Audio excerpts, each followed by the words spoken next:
안녕하십니까. 중앙선거방송토론위원회가 주관하는 제21대 대통령 선거 후보자 토론회 진행을 맡은 이윤입니다.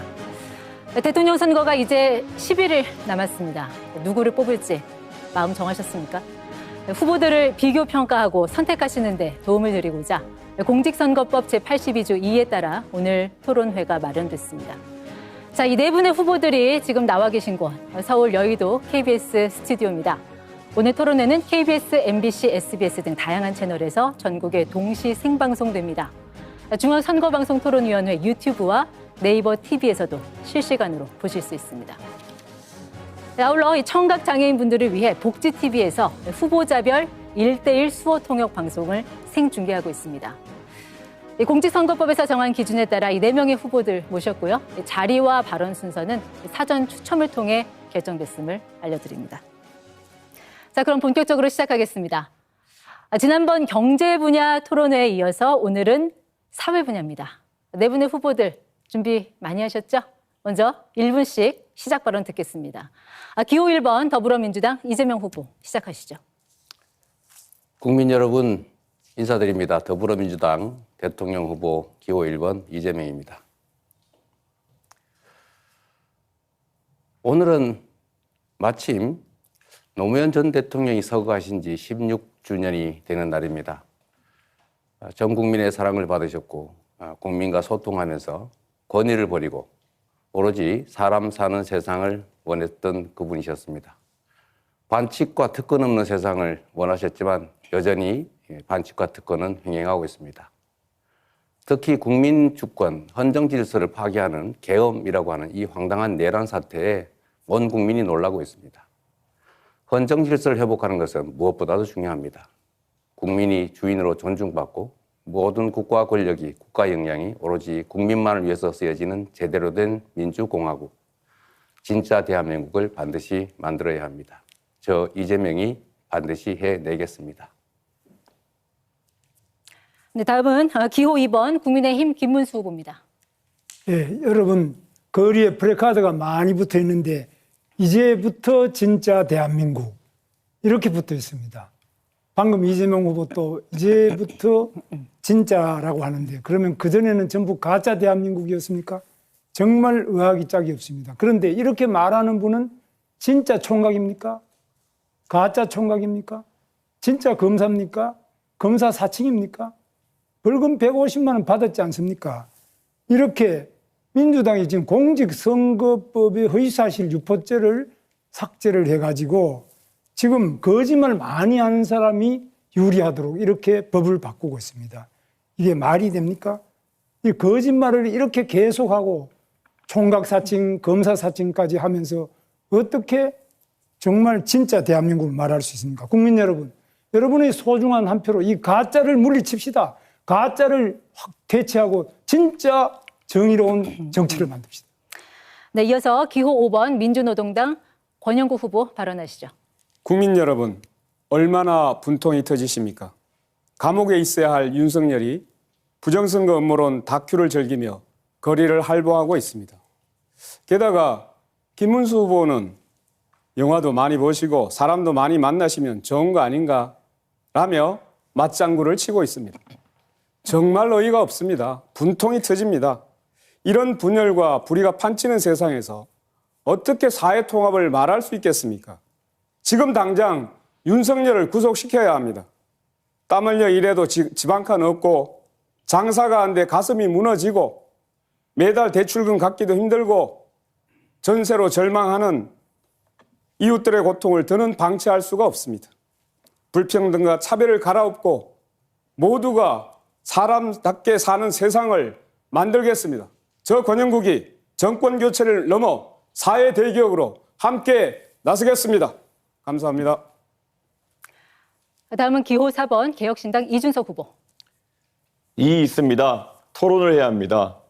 저는 노무현 대통령께서 외쳤던 이 있습니다라는 외침이 지금 우리 사회에 꼭 필요한 정신이라고 생각합니다. 거대 양당의 국민연금 야합, 국가재정을 막 써도 된다는 막사니즘, 부정선거 음모론까지 기득권에 맞서는 이야기를 하면 어린 놈이라 깔보고 쫓아내는 세상 속에서 저는 늘 이 있습니다를 외치며 살아왔습니다. 오늘은 노무현 전 대통령 서거 16주기가 되는 날입니다. 그분은 바보 노무현으로 자신을 낮췄지 국민을 바보라고 경멸하지 않았습니다. 자신의 사이비 호텔 경제학에 의문을 제기하는 국민을 바보라고 조롱하는 후보가 감히 노무현을 입에 올리는 세상에서 진정한 노무현 정신은 어디 있나 생각해 보게 됩니다. 오늘의 이의가 내일의 상식이 될 때까지 함께 갑시다. 네, 이 네 분의 이 시작 발언 잘 들었습니다. 오늘 토론은 총 3개의 주제로 구성했습니다. 첫 번째 주제는 제가 공통 질문을 드리면 우선 답변하시고 그 이후에는 시간 총량제 토론으로 진행하겠습니다. 두 번째, 세 번째는 각 주제별로 후보들 공약을 듣고 그 이후에는 주도권 토론으로 진행됩니다. 그리고 마무리 발언으로 오늘 토론을 끝내겠습니다. 네, 자, 오늘 토론 첫 번째 주제 사회 갈등 극복과 통합 방안입니다. 공통 질문 드리겠습니다. 지난 3월 통계청에서 발표한 2024 이 한국의 사회 지표를 보면 이 수도권과 지방 그리고 세대 간, 종교 간, 성별 간 갈등이 전년보다 크게 증가했습니다. 이 분열과 대립에 국력을 소모하는 나라에선 국민의 삶이 결코 나아질 수 없습니다. 모두가 공존할 수 있는 사회 통합 방안 좀 어떤 생각 갖고 계신지 후보들 입장 듣겠습니다. 자, 이번에는 김문수 후보부터 답변 시간 1분 30초입니다. 예, 정말 이 국민 통합이 되려면 거짓말, 사기꾼들이 없어져야 됩니다. 두 번째로 부정부패한 사람이 없어야 국민 통합이 되지 않겠습니까? 그런데 어떻습니까? 지금 자기가 공직선거법에 허위사실 유포죄로 대법원에서 파기환송 취지로 유죄 취지로 파기환송을 하니까 이 대법원장을 완전히 청문회를 하겠다, 탄핵을 하겠다, 대법관을 100명을 뽑겠다 이런 식으로 마음대로 대법원까지도 자기 마음대로 하려고 합니다. 그리고 또 헌법재판소에서 4심까지도 이 대법원 재판을 다시 하도록 이렇게 하려고 하고 있습니다. 그런데 이 본인 이재명 후보 자신은 5개나 재판을 받고 있습니다. 즉 불법 대북 송금 사건으로 부지사를 감옥에 보내놨는데 7년 8개월입니다. 어떻게 부지사가 감옥에 가 있는데 지사가 멀쩡한 이런 대북 송금이 어떻게 가능합니까? 저도 도지사를 해봤지만 있을 수 없습니다. 백현동, 대잔동 비리로 얼마나 많은 사람들이 감옥에 가 있고 얼마나 많은 사람이 의문사를 했습니까? 뿐만 아닙니다. 지금 그 측근들이 이렇게 어렵지만 나머지 다른 사람들도 전부 어려움을 처했는데 이 거짓말과 부패를 뿌리 뽑는 것이 가지고 국민 통합의 첫걸음이 안 되겠습니까? 네, 같은 질문에 권영국 후보 답변 듣겠습니다. 네, 아직도 부정선거 망령에 벗어나지 못하는 윤석열 극우 내란 세력, 진실을 망상으로 덮어버리려는 음모론, 이것부터 척결하는 것이 사회 통합의 시작입니다. 국민 여러분, 정치판을 갈아엎어 주십시오. 이번 대선에서 극우 세력을 퇴출시키고 진보정당 민주노동당과 중도보수 민주당이 경쟁하는 새로운 정치판으로 교체해 주십시오. 불평등은 모든 사회악의 뿌리입니다. 얼마 전 선종하신 프란체스코 교황의 말씀입니다. 불평등이 차별을 낳고 차별은 배제로 이어졌습니다. 저 권영국은 사회 통합을 위해 3가지를 약속합니다. 첫째, 불안정, 무권리, 저임금 노동자 1,300만 명 권리 보장으로 불평등 해소의 전환점을 만들겠습니다. 둘째, 부자 감세 원상복구, 불로소득 과세, 부자 증세를 통해 부의 재분배를 이루겠습니다. 셋째, 포괄적 차별금지법을 제정해 차별 없는 나라, 여성과 소수자들이 혐오로부터 안전한 사회를 만들겠습니다. 이것이 진정한 사회 통합의 출발점이자 국민 모두의 삶을 하나로 묶는 힘입니다. 저 권영국이 끝까지 책임지도록 하겠습니다. 국민 여러분, 함께해 주십시오. 우리의 삶은 우리의 힘으로 함께 만들어가는 것입니다. 네, 이번에는 이준석 후보 답변 듣겠습니다. 예, AI 연산용 GPU 한 장 가격이 5천만 원 정도 합니다. 그런데 원가만 따져보면은 120원이라고 하는 사람도 있을 겁니다. 반도체가 모래에 있는 성분에서 나오니까요. 이걸 두고 GPU 원가는 120원, 이라고 하면 농담이지만 그것을 근거로 대기업이 폭리를 취하니까 이윤을 빼앗아서 국민에게 나눠주자라고 하면 선동이 됩니다. 여기에 원가는 원두값의 줄임말 같은 억지 해석과 문자폭탄이 따라붙으면 정치는 증오의 도구가 되는 겁니다. 우리나라가 극단적 가난에서 벗어난 시기에 태어나 좋은 교육받고 자라난 사람들이 대학에 가서 구시대적 계급론에 빠지더니 사회에 나가서도 세상을 흑백으로 갈라치고 특정 세대와 계층을 갈라치고 거기에 순응하지 않는 사람들은 적폐라고 몰아붙이면서 우리 사회의 갈등 구조를 증폭시켜 놓았습니다. 더 나아가 이에 이의를 제기하는 젊은 세대에게 너희는 어리다, 혐오를 조장한다, 덮어씌우기까지 합니다. 이 문제를 해결하는 방법은 간단 명료합니다. 이제는 낡은 세대가 정치 일선에서 깔끔하게 물러나고 열린 세계에서 나고 자란 세대가 전면에 나설 때입니다. 정치 교체가 시대 교체의 출발점입니다. 저 이준석이 해내겠습니다. 네, 다음 순서는 이재명 후보입니다. 네, 사회 갈등의 근본 원인은 양극화, 엄청난 격차에 있습니다. 또 저성장이 큰 원인을 차지합니다. 기회가 적다 보니까 사회 구성원 간의 갈등이 격화됩니다. 기회가 넘치면 갈등이 줄어들겠죠. 그래서 근본적인 해결책은 우리가 다시 성장하는 사회로, 지속적으로 성장하는 사회로 가는 것입니다. 따라서 우리가 미리 제시해 드린 것처럼 AI를 포함한 첨단 기술 산업들을 육성하고 기후위기에 맞춰서 신재생 에너지 관련 산업들을 키워야 됩니다. 그리고 문화산업 등을 키워서 전 세계적으로 대한민국이 다시 우뚝 일어서야 합니다. 단기적인 방안들은 그런 것이죠. 사회 구성원들 사이에는 언제나 갈등이 있기 마련입니다. 이해관계가 충돌하기 때문이죠. 이 이해관계를 충돌하는 것을 해결하는 것이, 조정하는 것이 바로 정치입니다. 그런데 이 정치가 최근에 좀 이상하게 변질했습니다. 상대를 존중하고 대화하고 인정하고 또 타협해야 되는데 상대를 제거하려고 합니다. 가장 극단적인 형태가 이번에 내란, 계엄 사태죠. 야당을 완전히 쓸어 없애버리려고 한 것 아닙니까? 야당, 정치적 상대를 제거하려고 했던 것 아닙니까? 이런 방식으로는 사회 갈등이 해소되는 게 아니라 적대와 혐오, 증오가 커지죠. 이번 내란 사태를 극복하는 것, 엄격하게 심판하는 것, 이게 가장 중요한 방안이라고 생각됩니다. 네, 네 분의 후보들 답변 들어봤고요. 자, 토론 규칙 말씀드리겠습니다. 자, 이제 이 주제를 놓고 토론을 하시면 되는데 한 분당 6분 30초씩 시간 총량제입니다. 특정 후보를 지명해서 서로 토론하시면 되고요. 질문을 받지 않았더라도 하실 말씀이 있으면 손을 들어주세요. 그러면 제가 그 남은 잔여 시간 등을 감안해서 적절히 발언권을 드리도록 하겠습니다. 한 번 발언할 때는 가급적 1분 30초를 넘지 않게 해주시기 바랍니다. 자, 김문수 후보부터 발언 시작하겠습니다.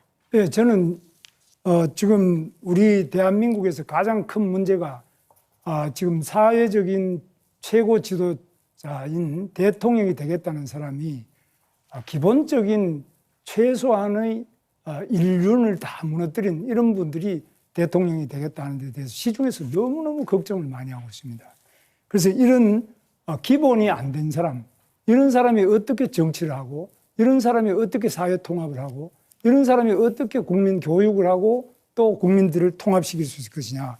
그리고 공직자로서 가장 부패한 사람, 대장동 비리부터 백현동 비리로 법인카드를 쓴다든지 또 국회에 가서는 국회에서 완전히 자기를 방탄하기 위해서 방탄조끼 입고 방탄 유리하는 거는 좋은데 방탄 입법을 합니다.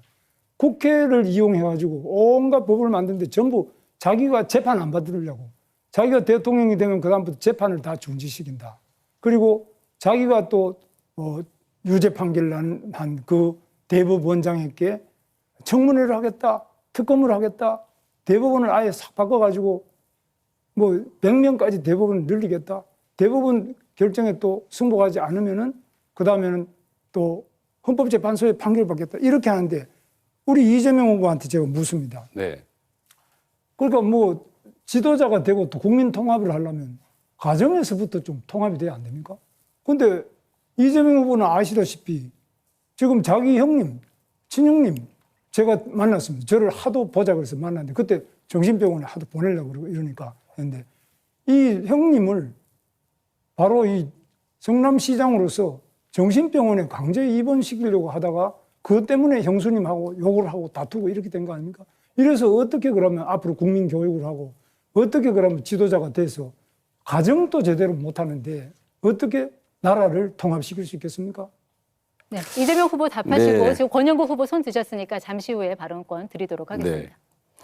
먼저 그 말씀에 답을 드리기 전에 한 말씀 먼저 좀 드리도록 하겠습니다. 지금 우리 사회의 통합을 방해하고 있는 가장 큰 요소는 우리 사회 공동체의 가장 최고의 규범이라고 할 수 있는 헌정 질서를 파괴한 이 내란 사태입니다. 헌법을 무시하고 국민의 인권을 말살하고 장기 집권을 군정을 하려고 했던 이 시도에 대해서 우리가 명확하게 진상을 규명하고 책임을 묻지 않으면 이런 일이 다시 또 계속될 것입니다. 아마 김문수 후보가 소속한 국민의힘 또 김문수 후보도 탄핵에 대체적으로 반대하는 또 윤석열 내란 수계를 비호하는 그런 입장을 가지고 계신 것 같아요. 어쨌든 이 문제에 대해서는 우리 국민들께서 명확하게 좀 책임을 물어야 된다. 그것이 바로 이번 6월 3일 선거다.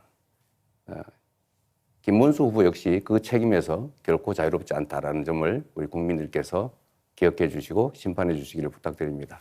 네, 이번에는 권영구 후보. 아니요. 말씀하신 것에 대해서 간단한 답을 좀 드리면 저희 집안 내 내밀한 문제, 우리 어머니에게 우리 형님이 그 폭언을 해서 그런 말을 할 수 있냐라고 제가 따진 게 이제 문제가 됐는데 뭐 그 점은 제 소양이 부족 또 수양이 부족으로 제가 사과 말씀을 다시 드립니다. 그러나 김문수 후보는 이런 말을 할 자격이 없죠. 이건 우리 집안 내의 내밀한 사적 문제인데 굳이 따지자면 본인은 갑질을 하지 않습니까? 그 소방관한테 전화해서 나 김문수인데 뭐 어쩌라는 거예요? 그렇게 권력을 남용하면 안 된다는 말씀을 드리면서 제가 김문수 후보한테 이거 질문 한번 드리고 싶어요. 아니 그 제가 아니 잠깐만요. 지금 제가 하고 있는 거 아닙니까? 아닙니다. 제가 주도권 아닙니다. 이거 시간 총량제 좀 알고 토론이라서 하세요. 시간 총량. 주도권 토론은 잠시 후에 있습니다. 네. 제가 질문 하나 드릴게요. 지금 내란 수계 윤석열 전 대통령에 대해서 계속 비호하는 입장을 가지고 있는데 이 단절할 생각 혹시 없는지 그리고 지금 정광훈 목사를 비롯한 극우 세력들과 여전히 깊은 관계를 맺고 있어 보이는데 최소한 그걸 단절해야 정상적인 민주공화국의 대통령이 될 수 있을 거라고 생각합니다. 정광훈 같은 극우 세력과 단절할 생각은 없는지 이 두 가지를 좀 묻고 싶어요. 제가 거꾸로 묻습니다. 이재명 후보는 진보당하고 같이 연합 공천을 해가지고 울산 북구에도 국회의원 당선시켰죠. 진보당의 이석기 바로 통진당 후예 아닙니까? 그러면 그건 내란이지. 지금 현재 국민의힘이 뭐 어디 누구하고 연대를 해가지고 의석을 나눠줬습니까? 국민의힘이 어떤 내란 세력하고 어떻게 했다는 건지 그런 부분에 대해서는 정말 자기 자신을 먼저 돌아봐야 된다. 알겠습니다. 우리 민주당이 바로 통진당의 후에 진보당에게 국회 의석을 울산 북구를 내줬지 않습니까? 그러면은 그 사람들이 지금 하는 게 뭡니까? 완전히 지금 북한을 옹호하고 이렇게 하고 있는데 거기에 대해서 또 대한민국을 전복하려고 하는데 이거에 대해서 답변 한번 해보세요.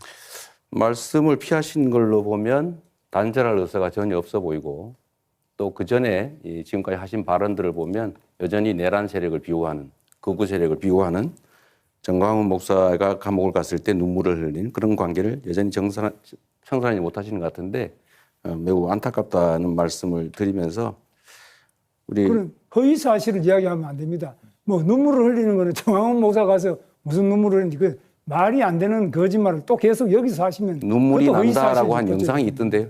그러니까 이거는 허위사실 유포죄로 또 지금 다시 지금 그 걸리면은 아주 누범, 재범, 뭐 개전의 그 여지가 없습니다. 네, 저 두 분 후보 잠시만요. 지금 권영국 후보 그리고 이준석 후보 차례로 발언권 신청하셔서 먼저 발언 기회 드리겠습니다. 권영국 후보 발언하시죠. 네, 역시 진흙탕 싸움 시작되고 있습니다. 예, 그래서 오늘 일단 김문수 후보에게 먼저 묻겠습니다. 그 지난 토론에서 저의 정치 공세 때문에 경제 분야에서 실력을 제대로 발휘하지 못했다고 대변인이 입장을 냈던데요. 오늘 토론을 위해 제 대역까지 세워가면서 독하게 준비하셨다라는 기사가 보았습니다. 그럼 좀 저는 그냥 약하게 묻겠습니다. 김문수 후보께서 누구라도 부정선거 의혹을 제기하면 선거관리위원회에서 해명할 노력을 계속해야 한다라고 발언을 하셨더라고요. 그러니까 윤석열 씨가 제기하는 부정선거 의혹을 정당하다고 지금 말하고 계시는 겁니까? 답변해 보시죠.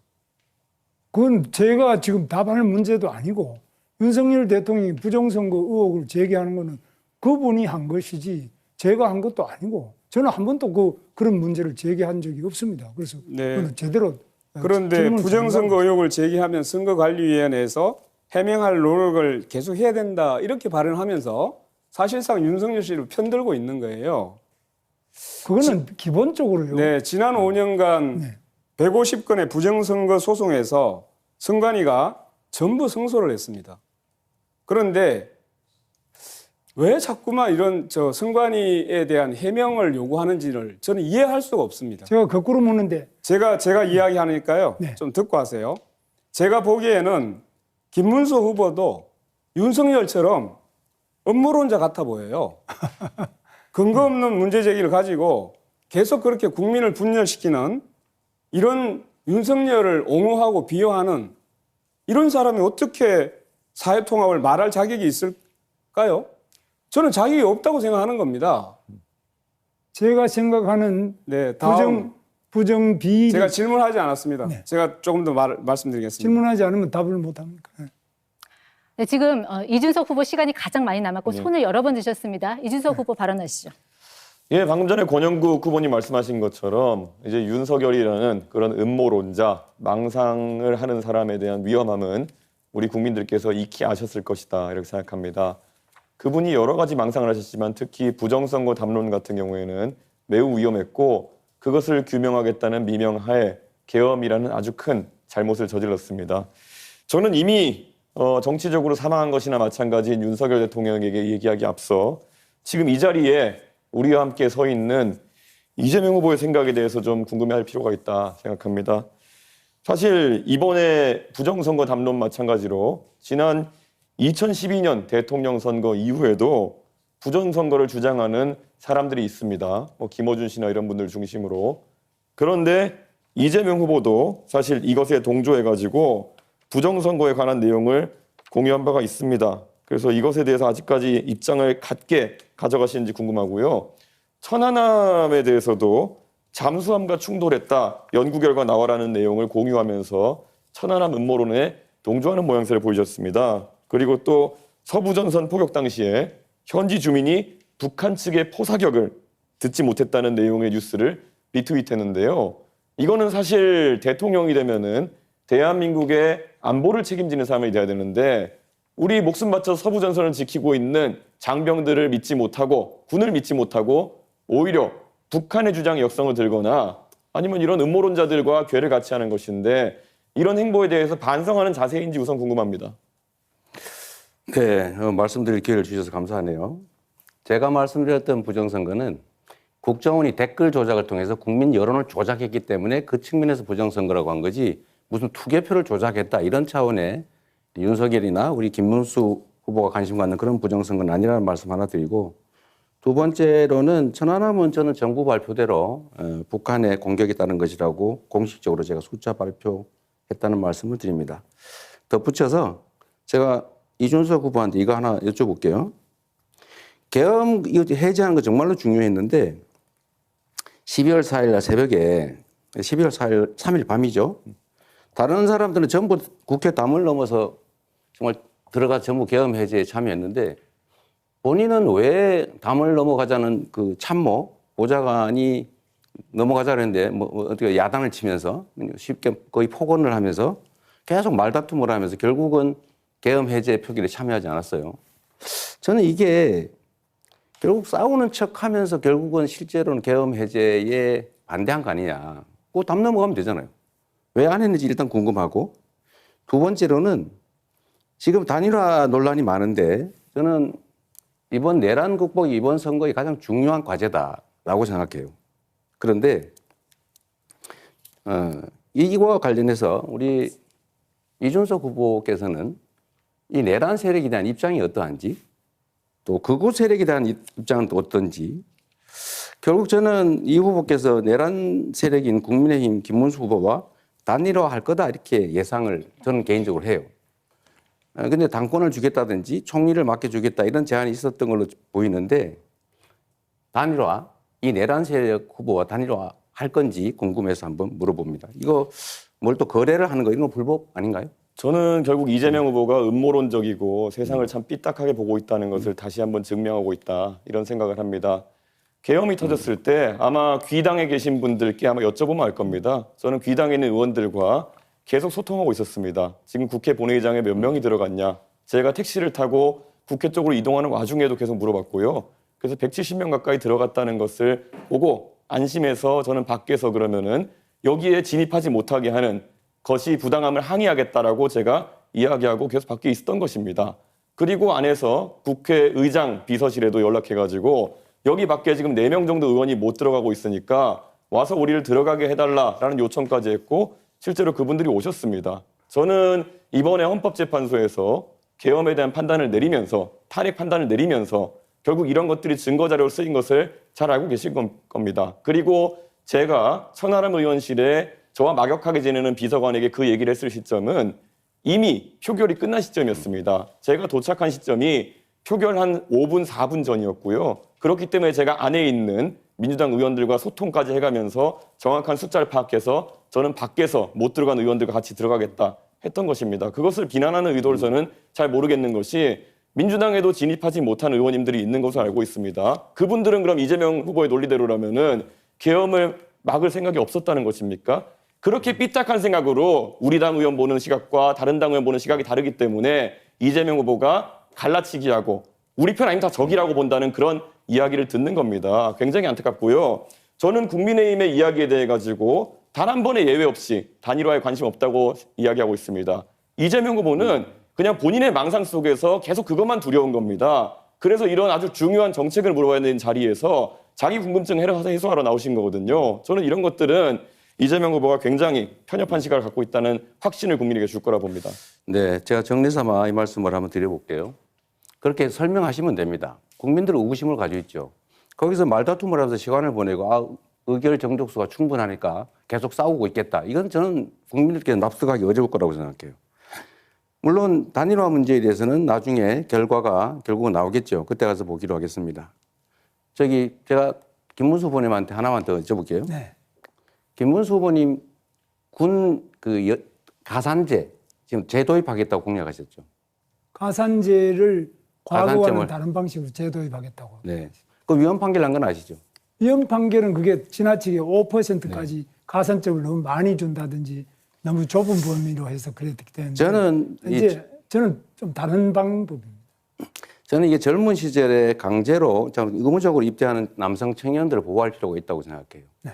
그러나 또 한편으로는 여성 인권에 대한 배려도 필요하다. 네. 여성들은 구조적으로 차별을 받고 있잖아요. 예를 들면 임금이든 승진이든 뭐 여러 가지 가사 양육 등등에서 차별을 받고 있어서 특별한 보호가 필요하죠. 지원이. 그런데 저는 그래서 예를 들면 군 복무 크레딧 같은 거, 군 호봉 가산제 이런 걸 도입해야 된다고 지금 주장을 합니다. 이거는 여성들에게 또는 군 복무를 안 한 사람한테 피해를 주지는 않거든요.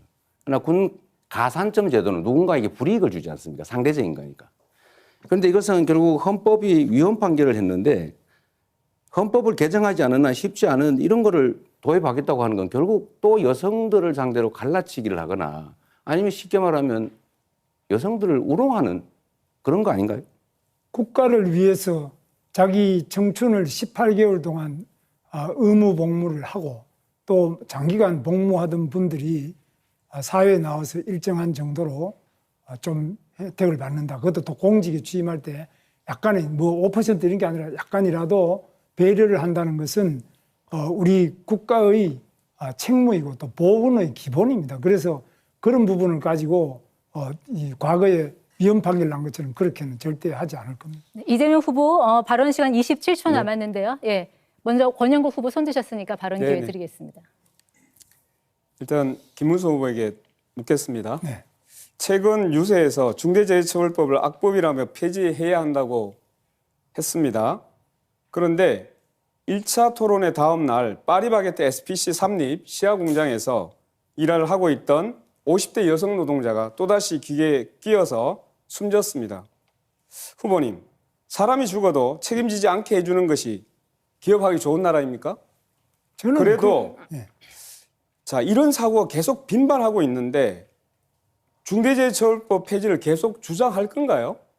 중대재해처벌법을 폐지하자는 것이 아니라 그것이 지나치게 처벌 위주로 되어 있기 때문에 중대재해에 대한 예방을 우선으로 하고 처벌은 그 다음에 최소한으로 해야 된다. 그게 법의 기본 원칙이고 그 다음에 두 번째로 큰 업체와 아주 중소기업하고 다른데 이건 지나치게 작은 중소기업도 무조건 처벌한다 할 경우에는 아니, 기업할 사람이 없습니다. 다 네. 처벌받아서 기업을 김문수 하겠습니다. 후보님, 왜 거짓말 하십니까?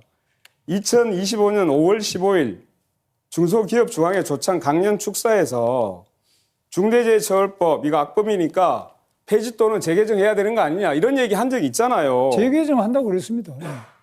폐지라는 폐지라는 것은 말을 썼다는 얘기는 폐지를 염두에 두고 하는 얘기 아닙니까? 그 대신에 다른 법을 만드는 것이 맞다 이거죠. 그래서 제목 네. 자체가 제가 얘기 계속 중대재해처벌법이 하겠습니다. 아니라 중대재해예방법 이렇게 만들어야죠. 예방을 하기 위해서 책임을 묻지 않는 지금까지의 산업재해 현실이 계속된 거예요. 제대로 책임을 묻지 않으니까 예방이 됩니까? 산업재해에 대해서는 회장이나 우리 사장들이 자기가 처벌받지 않습니다. 그러니까 지금까지 계속적으로 비용 든다고 해서 안전조치 안 해온 것 아닙니까? 그거 잘 알고 계시잖아요. 산업재해에 대해서는 자, 권영국 우리 네, 제가 며칠 후보보다는 전에 제가 훨씬 더 많이 압니다. 제가 며칠 전에 왜냐하면, 잠깐만요. 제가 말씀드리겠습니다. 제가 며칠 전에 빈소를 다녀왔습니다. 근데 그 영정 속에 얼굴을 보니까 아직도 참 젊어서 정말 마음이 아팠습니다. 저는 분명히 말씀드립니다. 노동부 장관까지 하신 분이 지금도 보면 하루에 6명이 죽어나가고 있는 이 일터를 어떻게 하면 바꿀 거야 생각을 해야 되는데 왜 그걸 막기 위한 법을 개폐하니 폐지하니 이런 얘기만 하고 있습니까? 정말 화가 납니다. 네, 여기까지 하겠습니다. 그리고 네, 제가 좀 말씀을 됐습니다. 예. 이재명 후보께 제가 시간이 많이 남지 않아서. 네. 답변 시간이 짧기 때문에 짧게 네, 질문하시고 제가 질문을 네, 조금 많이 하고 네, 혹시 답변을 듣고 싶으면 본인의 시간을 양도하셔도 됩니다. 예, 지난해 연말 그 신사동 빌라 반지하에서 거주하던 50대 무직 남성이 생활고로 사망을 했습니다. 알고 네. 계실 겁니다. 네. 공과금과 주택관리비를 수개월 내지 못했던 고인은 주민센터에 긴급 복지 지원을 2차례 요청을 했는데 관련 사업 예산이 소진됐다라는 답변만 들었습니다. 네. 2달 뒤에 이 남성은 숨졌습니다. 분명히 말씀드리겠습니다. 이 죽음의 배후에는 부자들에게 87조 원이라고 하는 그 세금을 깎아준 윤석열 정부가 있습니다. 그런데 민주당도 매우 유감스럽게도 예산심사에서 합의를 해줬습니다. 그래서 묻겠습니다. 윤석열 정부의 부자 감세 원상복구해야 하지 않겠습니까?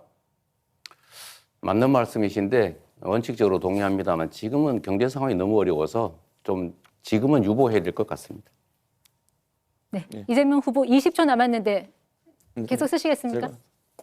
네, 그러면 손 드신 김문수 후보부터 먼저 발언 기회 드리겠습니다. 제가 이재명 후보에게 또 묻겠습니다. 저는 경기도지사를 할 때 청렴영생 부패 즉사, 제가 이 말을 만들어서 공무원들 청렴도를 끌어올리기 위해서 노력을 해서 16등 하던 경기도가 제 마지막 3년 동안은 계속 1등을 했습니다. 그런데 이재명 후보는 지금 그동안에 좋은 2등급의 경기도가 3등급으로 청렴도가 떨어졌을 뿐만 아니라 지금 현재도 재판을 5개나 받고 있습니다. 전부 경기도지사 재임 때 또는 성남시장 때입니다. 그런데 또 법인카드 부분을 보면 이건 정말 좀 상당히 일반인들이 분노할 수밖에 없습니다. 법인카드를 가지고 지나치게 사적인 그런 여러 가지 뭐 개인이 뭐 일제 샴푸를 사쓴다든지 뭐 여러 가지 이루 말할 수 없는 그런 비리 부정이 많아서 이것 때문에 이미 그 경기도 관계자가 재판을 받고 지금 유죄를 받고 그것도 더구나 우리 사모님께서도 그런 어려움을 겪고 있는데 이거는 이재명 후보 본인이 만약 이것을 안 고치고는 대통령이 되면 어마어마하게 큰 사건으로 번져서 온 공직자가 윗물이 맑아야 아랫물이 맑은데 윗물이 이렇게 탁하고 부정부패 비리에 그런 이런 식으로 방탄 입법을 하고 방탄 조끼를 입고 이렇게 해가지고는 과연 우리 공직이 유지되겠나 걱정되는데 어떻게 생각하십니까? 김문수 후보가 소속된 그 정권이 아무런 증거도 없이 언론 플레이해가면서 마구 무작위 조작 기소를 한 결과다 이 말씀을 드리고 그 증거가 있으면 구체적 증거를 한번 내보십시오. 저는 그렇게 쓴 일이 없어요. 재판에 여기 다 나와가지고 저도 자료를 다 가져왔습니다. 그럼 왜 재판을 받습니까? 왜 유죄가 나옵니까? 유죄 어디 나왔습니까? 유죄가 여기 지금 법인카드 해가지고 전부 다 여기 제가 유죄가 나왔습니까? 아니 지금 우리 사모님도 지금 그렇고 네, 김문수 후보 발언 시간 초과돼서 마이크가 자동으로 음소거 됐습니다. 자, 이재명 후보 7초 남았는데 마저 답변하시겠습니까? 네. 자, 그럼 이준석 후보에게 발언 기회 넘기겠습니다. 예, 오늘 저희가 사회 갈등을 극복하는 방법에 대해서 이야기하고 있는데요. 사실 최근에 대한민국의 여러 가지 갈등 상황들 중에 우려를 살 만한 지점들이 있었습니다. 몇 년 전에 전장현 관련해서 지하철 시위라는 과정에서 정말 4호선을 타는 100만 명이 넘는 그런 시민들의 발을 묶어가지고 자신들의 뜻을 관철하는 것이 옳은가 아니냐에 대해서 많은 시민들이 갑론을 박을했습니다. 그리고 최근에는 동덕여대에서 공학전환 논의가 있을지도 모른다는 얘기 때문에 그 구성원들 중에 일부가 자신의 학교를 기물을 파손하고 그리고 락카치를 해가지고 학교를 거의 쓰지 못할 지경으로 만들어 놓은 사태가 있었습니다. 그런데 한 가지 여기서 주목할 점은 민주당이 매번 등장해서 여기서 그런 행위를 한 분들에 대해 가지고 적극적인 옹호를 해왔다는 겁니다. 어제 한 기사가 보도됐는데요. 민주당 교육위 소속 의원 3분과 보좌진 1분이 이준석이 왜 거기에 오겠느냐, 이준석이 동덕여대 왜 방문하게 허용해줬느냐 라면서 동덕여대를 다그치고 그래서 동덕여대 측에서 결국엔 압박을 이기지 못하고 학생들에게 대한 손해배상이라든지 형사고발 조치라든지 이런 것을 풀어준 이런 사례가 있습니다. 그러면서 학교에 대한 종합감사를 하겠다 등 여러 가지 압박을 한 것으로 이렇게 보여지는데요. 저는 사실 전장현이나 아니면 이런 동덕여대 폭력 사태 이런 것들에 대해 가지고는 사회 질서를 유지하기 위한 최소한의 원칙을 우리가 가져가야 된다 보는데 민주당이 자신들과 뜻이 비슷하면은 이런 식으로 개입해가지고 정치적 권력으로 책임을 면해주는 이런 상황. 여기서 법 질서가 바로 서겠느냐 그리고 이런 일들이 재발되지 않겠느냐라는 우려를 하게 하는데요. 이재명 후보님 어떻게 생각하십니까? 나중에 주도권 토론에 답변하도록 할게요. 지금 답하기는 시간이 없습니다. 네, 그럼 권영국 후보께 제가 똑같은 질문을 발언 기회 그러면은 드리겠습니다. 권영국 후보님께 좀 드리고 싶습니다. 이런 의미에서 민주노동당 같은 경우에는 앞으로 이런 사회 질서를 훼손하는 행위가 발생했을 때 민주당과 마찬가지로 만약 대통령이 되신다면은 옹호하는 스탠스를 취하실 건지 궁금합니다. 예, 질문이 잘못됐습니다. 전장년의 시위가 왜 발생했는지, 동덕여대 여학생들의 시위가 왜 발생했는지 그것을 먼저 물어야 됩니다. 원인이 있고 결과가 있는 것이지 지금 이준석 후보는 결과에 따른 갈등 사항만 이야기하고 있습니다. 과연 그게 문제를 풀 수 있는 길이라고 생각합니까? 그 원인이 무엇인지 그게 말씀 주십시오. 사회통합이라고 생각하십니까? 그 원인이 무엇인데요? 그래서 다른 걸 하나 물어보겠습니다. 지금 농촌에서는 일당 11만 원이 돼도 이주노동자가 없어서 난리입니다. 그럼에도 이준석 후보는 이주노동자에게 차등임금제, 그러니까 최저임금을 다르게 설정하자고 공약했습니다. 이것이 과연 농촌 현실에 맞는 정책입니까? 우리 근로기준법 제6조는 국적에 따른 차별을 금지하고 있습니다. 그리고 외국인 고용법 22조에서도 외국인 노동자 차별을 금지합니다. 알고 계시죠? 1998년 비준한 고용 및 직업상의 차별에 관한 ILO 협약에서도 출신국에 따른 차별을 엄격히 금지하고 있습니다. 지금 공약은 명백한 법 위반일 뿐만 아니라 국제협약 위반입니다. 어떻게 이런 공약을 낼 수 있습니까? 저는 공약 철회해야 된다고 생각하는데 철회해야 된다고 생각합니다. 어떻게 생각하십니까? 답을 드리겠습니다. 자, 결국엔 ILO 컨벤션 111조, ILO 협약 111조를 얘기하시는 것 같은데요. 네. 캐나다 같은 경우에도 1964년도에 이것을 비준한 뒤에 TFWP 프로그램 등을 통해 가지고 외국 노동자에 대해서는 규정을 완화한 사례가 있고요. 그리고 지금 법 얘기하셨는데요. 당연히 법 개정을 상정해서 말씀드리는 거고요. 권영국 후보자께서 말씀하시는 것이 전 이해가 가지 않는 것이 최저임금이라는 것은 임금의 최저선을 얘기하는 겁니다. 네, 맞습니다. 말 그대로 최저임금을 낮춘다고 해가지고 안 오던 사람이 온다? 그런 것도 아닙니다. 그렇기 때문에 무엇을 지적하려고 하는지가 우선 논리적으로 맞지 않거든요. 논리적으로 맞는 말씀 해주셔야 됩니다. 임금을 자, 그래서 어떻게 되는지 아십니까? 현재 OECD 국가 중에도 외국인이라고 최저임금을 다르게 적용한 나라가 있습니까? 최저임금 제도가 없는 나라도 있습니다. 최저임금을 다르게 적용한 나라가 있습니까? 미국 제가 말씀드리지 않았습니까? 자, 일부 국가에서 시도했다가 이 내국인 일자리를 뺏는다고 폐지한 제도입니다. 아니, 제가 아시겠습니까? 미국 말씀드렸는데 왜 미국이 아니라 OECD 말씀하셨는데 미국은 외국인하고 내국인을 차등하는 데를 있느냐고 묻는 네, 겁니다. 권영국 후보 시간 다 쓰셨습니다. TFWP 프로그램 제가 말씀드렸지 않습니까? 캐나다에서 유대했었다고. 관점을 그렇게 이야기하면 안 됩니다. 늘 왜 갈라치기 합니까? 네, 발언 시간 초과됐습니다. 자, 이재명 후보 6초 남았는데 쓰시겠습니까? 네, 그러겠습니다.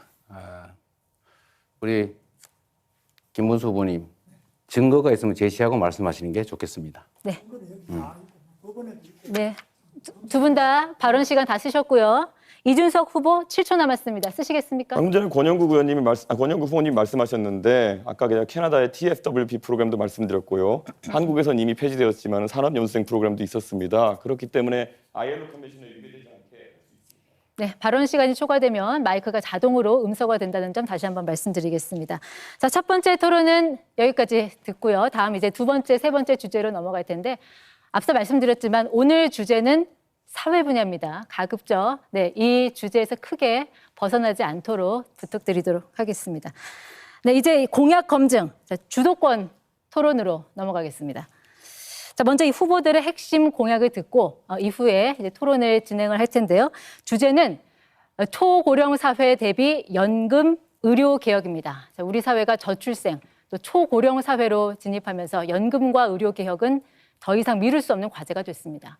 역대 정부에서 여러 차례 시도했지만 합의점을 찾지 못했던 이 난제를 후보들께서는 어떻게 풀어갈 것인지 들어보도록 하겠습니다. 발표 시간 1분 30초 순서에 의해서 권영국 후보부터 시작하겠습니다. 네, 국민 여러분 매우 좀 혼란스럽긴 하죠. 대한민국은 이미 초고령 사회에 진입했습니다.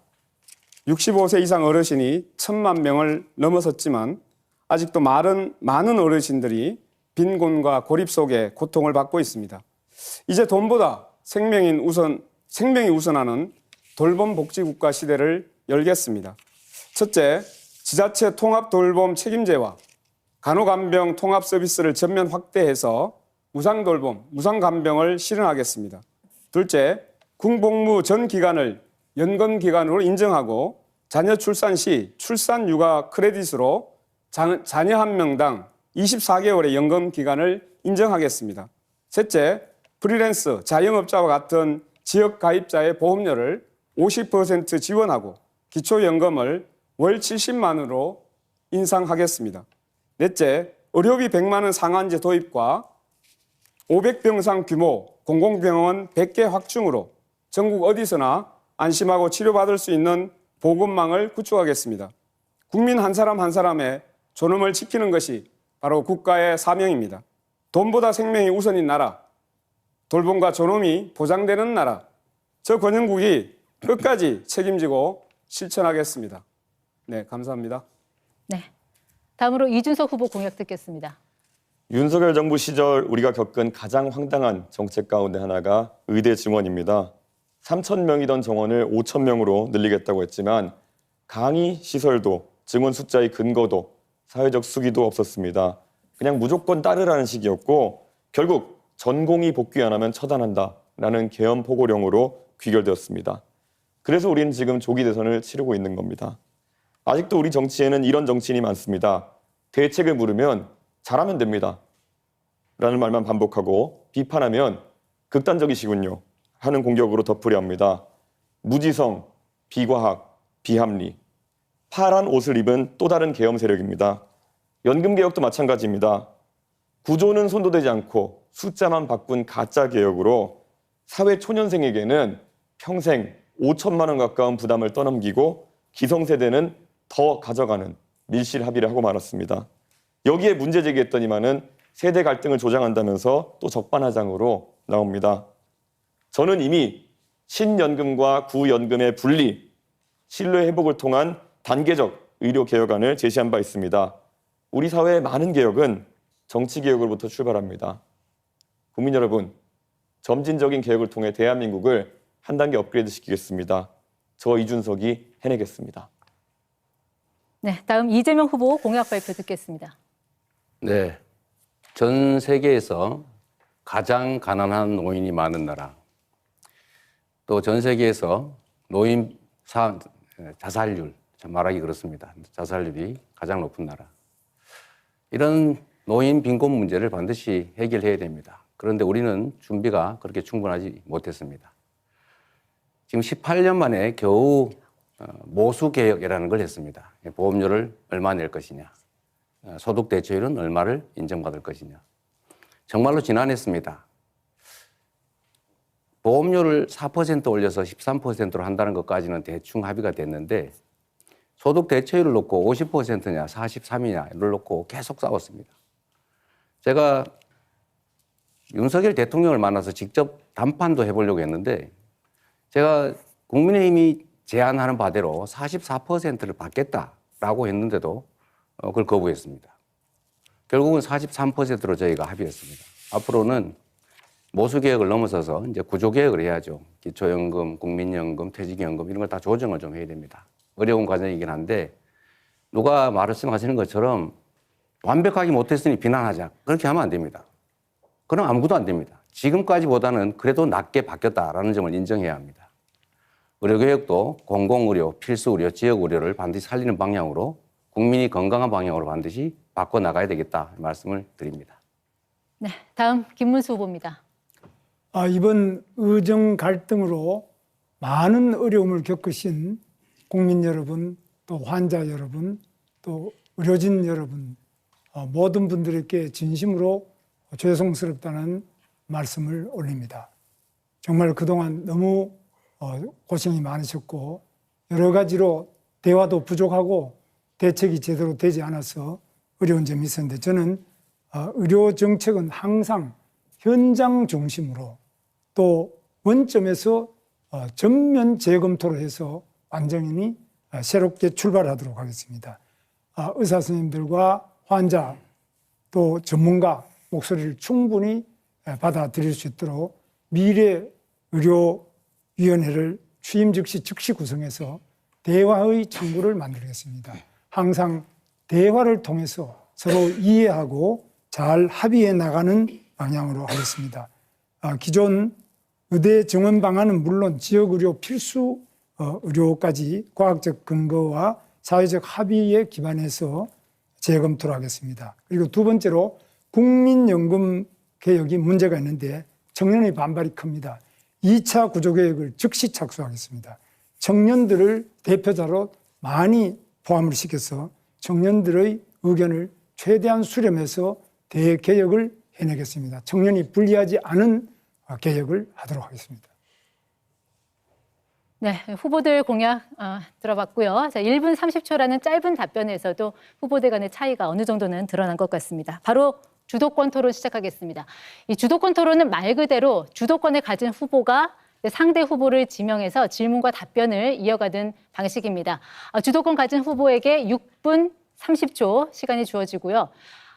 발언을 하실 때 반드시 2명 이상의 후보에게 질문을 하셔야 됩니다. 그리고 상대 후보에게는 답변 시간을 최소 30초 보장해 주셔야 되는 점 기억해 주시기 바라겠습니다. 자, 권영국 후보부터 주도권 토론 시작하시죠. 네, 이번에는 이재명 후보께 질문 드리겠습니다. 네. 조금 빠르게 진행할 테니까요. 그러시죠. 빨리 답변 주시면 좋겠습니다. 기초연금 월 70만 원 인상을 제안하고 있습니다. 네. OECD 노인 빈곤율 1위, 노인 자살률 1위입니다. 기초연금을 월 70만 원 인상해서 노인 빈곤을 해소해야 한다고 생각합니다. 이 방안에 대해서 후보님 어떻게 생각하실까요? 결론적으로 말씀드리면 바람직한데 그렇게 하고 싶은데 현재의 재정 여건상 쉽지가 않겠다. 그것보다는 일단 네. 부부 감액 부분부터 좀 원상복구하는 게 급하지 않을까 그 생각합니다. 네, 제가 한번 계산을 해봤습니다. 네. 작년 기준 1인 가구 최저 생계비가 133만 원입니다. 네. 국민연금 수거액이 67만 원인데 기초연금을 70만 원으로 인상해야 겨우 최저임금에 네. 도달합니다. 그래서 김문수 후보는 보니까 40만 원 인상을 제안하셨는데 제가 이제 이것을 맞추려고 하다 보니까 적어도 기초연금이 네. 70만 원 정도 올라가야 되지 않냐 이런 의견을 드린 거거든요. 네. 그 맞는 말씀이세요. 네네. 말씀드린 것처럼 노인 빈곤율이 너무 높고 실제로 지금 30몇만 원, 40만 원 못 미치는 금액으로는 도저히 어떻게 할 수가 없기 때문에 올려야 되는 건 맞는데 네. 현 재정 여건이 그걸 감당하기가 너무 어렵다. 아, 네, 이런 말씀을 드리는 알겠습니다. 것입니다. 그런데 보니까 제가 이제 초부유세를 네, 한번 네. 해보니까 조금만 올리면 네. 그 22조, 20 몇 조 정도가 추가하면 되더라고요. 네. 충분히 가능하다고 지금도 보입니다. 그리고 예, 그건 뭐 나중에 또 네. 말씀드리고 그 기초생활수급자가 기초연금을 받으면 소득 인정액이 늘어나서 네. 생계의료급여가 삭감되는 줬다 뺏는 구조가 네. 발생하지 않습니까? 이는 가장 취약한 어르신들의 삶을 위협하는 문제라고 생각합니다. 자, 후보님께서는 이 구조를 바로잡아서 기초연금이 진짜 복지 혜택이 되도록 개선해야 된다고 생각하는데 동의하십니까? 역시 원칙적으로 동의합니다. 동의하고 예를 들면 그 외에도 소득이 좀 늘어나면 그 배제가 되거나 감액이 되거나 하는 것들은 반드시 고쳐야 되는데 그 역시 사실은 노동 회피를 하게 하는 현 구조상의 문제가 있죠. 그래서 저희가 좀 길게 지금 당장은 아니지만 길게 봤을 때 그 소득이나 다른 게 뭘 있다고 해서 그걸 깎지 않는 그래서 기본소득 제도를 도입하는 게 필요하겠다 그 말씀을 드리는 것입니다. 네, 기반소득이 일단 네, 네. 예, 다음 질문 바로 들어가겠습니다. 현재 고용보험은 만 65세가 지나면 신규 취업 시 적용되지 않습니다.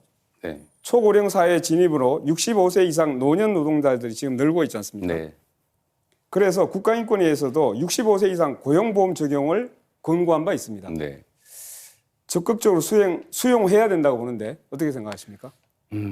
뭐 그 점도 역시 뭐 틀린 주장은 아니신데 이게 지금은 현재 정년 문제 그다음에 연금 개시 연령 문제 이런 것들이 좀 매우 복합적이어서 좀 더 생각해 봐야 되겠습니다. 예, 뭐 바람직하긴 한데요. 네, 계속 나중으로 밀리면 안 될 것 같고요. 네, 이게 현실의 지금은 문제죠. 네. 이재명입니다. 네. 네, 네, 여기까지 일단 네. 하겠습니다. 네, 주도권 토론 시간 아직 3분 9초 남아 있습니다. 예, 예. 네, 자, 한 명 그러면 후보한테만 김문수 질문하셨어요. 후보께 네. 묻겠습니다. 네, 네. 이렇게 묻겠습니다. 계엄으로 나라 망치고 내란으로 경제 망치고 의료 대란으로 국민 건강 파탄냈습니다. 윤석열 정부의 의대 정원 2,000명 확대 이후에 의료 대란으로 3,136명이 초과 사망했습니다. 국가적 재앙에 대해 국무위원이었던 사람으로서 국민께 사과해야 된다고 생각하는데 사과하시겠습니까? 예, 이미 제가 사과드렸습니다만은 다시 한번 그동안에 의료 네, 갈등 됐습니다. 문제로 알겠습니다. 피해를 입으신 모든 분들께 정말 송구스러운 사과의 말씀. 자, 거기까지 묻겠습니다. 자, 이재명 후보님께 다시 묻겠습니다. 네. 저는 의료 대란을 최대한 빨리 종식시키기 위해서 의사도 함께 개혁의 주체로 나서게 해야 된다고 네. 생각합니다. 대통령 직속의 국민참여 공론화위원회를 구성해서 공공병원, 공공의대, 지역의사제 원칙을 정하고 예비타당성 면제, 공익자금 지원 등 인센티브를 부여해서 의료 대란 해법을 취임 100일 이내 마련하겠다는 것이 저희 공약입니다. 네. 후보님 의견은 어떠세요? 아주 짧게 훌륭한 계획인 것 같습니다. 저희도 적극적으로 수용하겠습니다. 수용하겠습니까? 네. 뭐 저희도 그런 똑같지는 않지만 그런 내용이 있습니다. 네, 일단 거기까지 묻겠습니다. 자, 이준석 후보께 한번 묻겠습니다. 제가 이제 쭉 그 토론하시는 거 보니까 네. 그동안 이 남녀 갈라치기, 장애인 혐오, 차별금지법 반대 이런 걸 가지고 분열을 자꾸 부추겨 있는 것 같아요. 제가 옆에서 보니까. 그리고 공공병원은 현실적이지 않다라고 평가를 하셨습니다. 공공의료마저 갈등의 대상으로만 보시는 겁니까?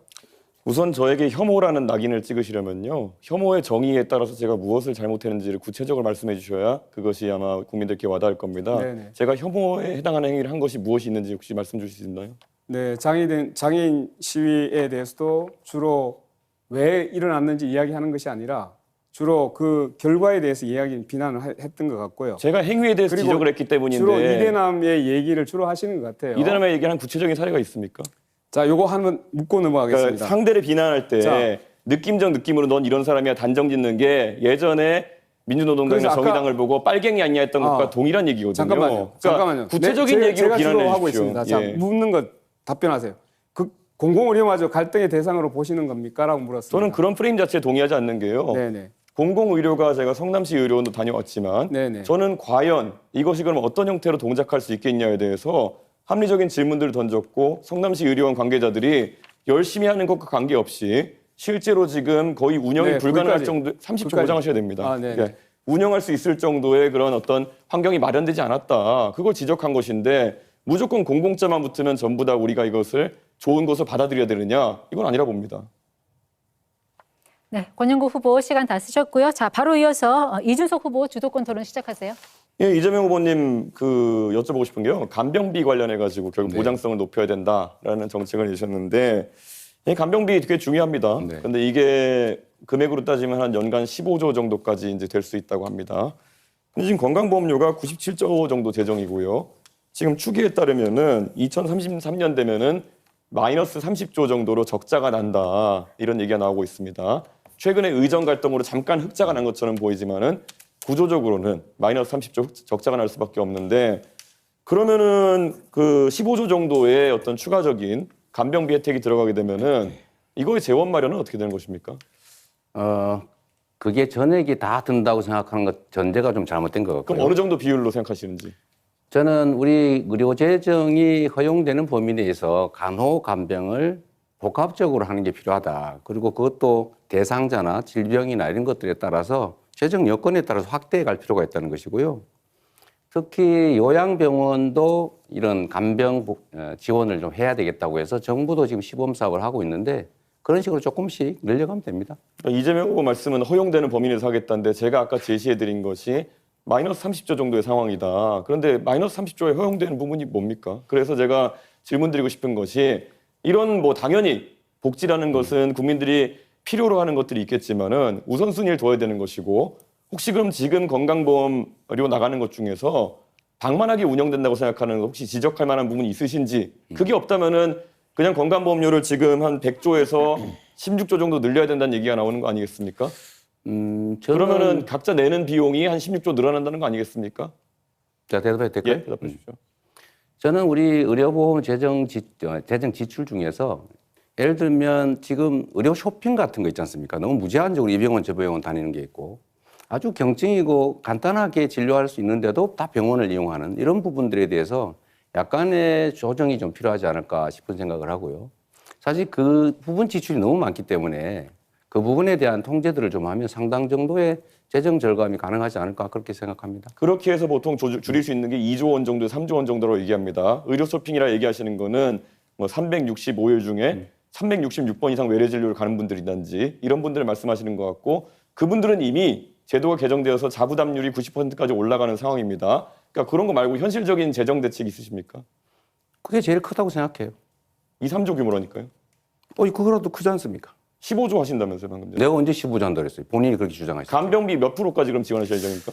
자, 이준석 후보의 특성이 그런 것인 것 같은데 상대가 하지도 않은 말을 한 걸로 전제를 해가지고 15조는 본인이 주장한 거죠. 저는 그중에 일부를 절감하고 필요한 범위 내에서 가능한 범위 내에서 하겠다고 말씀드렸는데 15조를 어떻게 마련하겠냐 이렇게 말하면 안 되는 거죠. 그러면 마이너스 30조인데 잠깐만요. 어디가 여유라는 것이 잠깐만, 한번 설명해 주셔야죠. 예. 그럼 다시 30조 쓸까요? 아니요. 제가 보충하는 겁니다. 이거는. 이 규칙을 좀 지키시는 게 중요하잖아요. 가능하면. 얘기하십시오. 그 시간이 끝나버렸네. 네, 계속 말씀하시면 됩니다. 네. 네. 네. 이 정치적 입장이 다른 사람들끼리의 대화는 양보하고 조정하고 타협을 하는 과정인데 상대가 하는 말들을 왜곡하거나 특정 부분을 빼가지고 짜집기를 하거나 이렇게 해버리면 그거는 대화를 하는 게 아니라 사실 시비를 건다고 하죠. 그러니까 그런 것들은 좀 안 하시면 좋겠고 저는 건보 재정이 매우 어렵다. 앞으로도 어떻게 될지 모른다고 하지만 저는 그 낭비적 요인들을 최대한 찾아내는데 그중에 제일 중요한 게 아까 그 문제를 지적을 했던 겁니다. 그게 15조라고 단정하시면 안 되죠. 어떻게 15조를 만들래? 이렇게 말씀하시는 것은 좀 적절치 않은 것 같아요. 예, 건강보험 재정에서 아까 말씀드렸던 것처럼 이미 33년까지 마이너스 30조가 예정되어 있고 그리고 보통 입원료 기준으로 봤을 때 한 40% 정도의 만약에 자부담료를 가져간다고 했을 때 그러면 나머지 60% 정도는 아마 지원일 테고 네. 15조 중에 최소한 9조 정도는 지원이 되는 상황일 텐데 그 퍼센트를 계속 얘기 안 하시는 거는 어떻게 얘기해도 지금 말씀하신 계획에 비해 가지고 지출해야 되는 비용이 훨씬 큽니다. 그리고 이미 적자 상태이기 때문에 제가 질문 드리는 것은 건강보험료를 그럼 그에 걸맞게 많이 올려야 되는 상황이 오지 않겠느냐라는 질문 드리는 건데 올려야 됩니까? 그 전에 우리 이준석 후보는 언제나 그러신 것 같아요. 뭐 문제 지적을 예를 들면 과잉되게 아니면 왜곡되게 지적을 막 하는데 본인이 생각하는 대안은 뭔지 먼저 한번 말씀해 보시죠. 예를 들면 어떻게 하면 의료비를 절감할 수 있고 의료 건강보험료는 안 올리는 게 바람직하지만 필요할 때는 올리는 제 경우도 질문인데 있겠죠. 제 주도권 아니, 이제 질문인데 왜? 자, 이준석 후보 1분 41초 남았는데 한 후보에게만 아니, 질문하셨던 점 근데 다시 제 한번 질문을 말씀드립니다. 말씀드릴 왜? 때 시간 정해진 건 좀 지켜주시는 게 좋지 않아요? 아니, 지금 사회자 개입하지 않았습니까? 아니 30초가 남았잖아요. 네. 저한테 질문을 역으로 하시면 안 되는 겁니다. 원래 룰상. 질문도 답의 일부예요. 네, 답변 계속하시면 됩니다. 그래서 이 토론이 쉽지가 않네요. 그 중간에 좀 안 끼어들면 좋겠어요. 말할 때. 결국 제가 지금 질문 드린 것에 대해 가지고 답은 안 하시고 결국 건강보험료 인상해야 된다는 걸 인정하지 않으시고 저에게 훈계하듯이 이제 말씀하시면서 끝난 거 아니겠습니까? 이게 계속 반복되고 있는데 이재명 후보가 재원 마련 대책 하나도 없이 이런 것들을 계속 열거한다는 인상을 줄 수 있다라는 말씀드리고요. 사실 저는 이 복지에 있어가지고 김문수 후보님 네. 사실 이 건강보험 재정 같은 경우에는 방금 지적한 것부터 시작해서 굉장히 중요한데 김문수 후보님이 생각하시는 건강보험 절약 방안 혹시 있으면 뭐가 있을까요? 건강보험에 대해서는 요즘 낭비적인 요소가 특히 과잉 진료, 뭐 이렇게 의료 소핑이라고 그러죠. 과잉 진료, 중복 진료, 진료 이런 것도 있고 또는 뭐 다른 여러 가지 부분이 있는데 특히 외국인 중에 특히 중국 동포라든지 이런 분들에서도 좀 과도하게 느슨하게 허용된 부분도 있습니다. 그래서 이런 부분을 하나하나 점검을 해서 낭비적인 부분을 줄여나가는데 그 방법을 정부가 일방적으로 하는 것이 아니라 의료진하고 깊이 있는 논의를 해야 됩니다. 현장에서 진료하시는 많은 의료진과 또 의료 관계자들, 의료 감시단체도 있고 의료 시민단체도 있고 의료 또 협동조합도 있고 많이 있습니다. 이런 분들하고 저는 회의를 통해서 어느 부분에 낭비가 있는지 듣고 거기에 맞춰가지고 현장에서 답을 찾을 수 있는 네. 네. 줄여서 건전하겠습니다. 자, 이준석 후보 주도권 토론 끝났고요. 자, 다음 주도권은 이재명 후보에게 넘기겠습니다. 네, 제가 기회를 먼저 드리겠습니다. 본인은 어떻게 의료비를 절감하시겠습니까? 저는 과감하게 의료 혜택 중에서 과학적인 그런 어떤 효과가 입증되지 않은 것들은 줄여야 되고요. 그리고 우리가 메르스라든지 어떤 아니면 겁니까? 코로나를 겪으면서 결국에는 진료비가 이제 과다하게 늘어난 부분에 대해서는 감축을 해야 된다. 예를 들어서 문재인 케어를 통해 가지고 대한민국이 지금 전 세계에서 MRI를 가장 많이 찍는 나라가 됐습니다. 저는 그런 부분에 대해서 국민들께 솔직하게 얘기하고 간병비가 더 중요하기 때문에 한번 이건 삭감하는 것을 이야기해 봅시다. 이렇게 해야 되는 것인데 이재명 후보는 이런 삭감이나 이런 것에 대해서는 말하는 걸 주저하시고 알겠습니다. 뭐 더 주겠다 이런 말씀하시는 게 바로 차베스 같은 겁니다. 어쨌든 제가 이런 지적은 가능하면 안 하려고 하는데 그 혹시 밥 맥티어라고 아세요? 모르겠습니다. 모르시죠? 네. 루카스 차이제 모르시죠? 호텔 경제학의 그 원전이라는 거죠. 한국은행에서 5만 원을 쓰는 법 이거 저 그림표 있는 거 보셨어요? 그거는 호텔 취소하고 보셨어요? 이런 게 없지 않습니까? 아니, 그래서 보셨어요? 그거 찾아내느라 고생하셨는데 전혀 다른 얘기입니다. 자, 이 밥 맥티어나 아니면 이거 미하일 슈미츠 살로몬, 루카스 차이제 이런 사람들이 그 $100 이야기라고 인터넷에 치면 많이 나와요. 거기에 똑같은 얘기가 나옵니다. 호텔에 누군가 투숙을 하려고 했는데 그 돈으로 $100 또는 100유로로 옆에 이렇게 돌다가 결국 돈이 돌아왔는데 그 고객이 갔다. 그러나 이런 경우에도 돈의 순환이라는 효과로 외부에서 꼭 자금이 들어오지 않아도 경제가 순환이 될 수가 있다. 라는 이제 그 사례로 이런 걸 쓰는데 이분들이 이렇게 역사적으로 이런 예를 들 때 누구도 노쇼, 경제학 뭐 이런 얘기 하지 않았다는 그 말씀을 먼저 하나 드리고요. 또 한 가지 아까 동덕여대 말씀은 제가 이렇게 정리를 좀 하고 싶습니다. 동덕여대의 그 학생들 아닙니까? 그 여성이든 남성이든 관계없죠. 학생은 학교의 당사자죠. 학교는 교육기관이에요. 이거를 형사 고발을 해가지고 법정으로 가서 막 이게 일반인들처럼 치고받고 싸우는 게 과연 바람직하냐. 흥정을 붙이고 싸우면 말리라는 얘기처럼 그거는 국회에 국회의원들이 뭐 어떻게 했는지 잘 모르겠습니다만 조정을 해서 고소 취하하게 하는 것은 바람직하다고 생각하고요.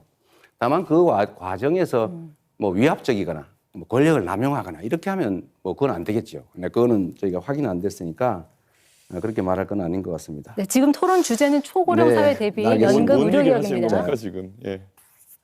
제가 말씀 좀 드릴게요.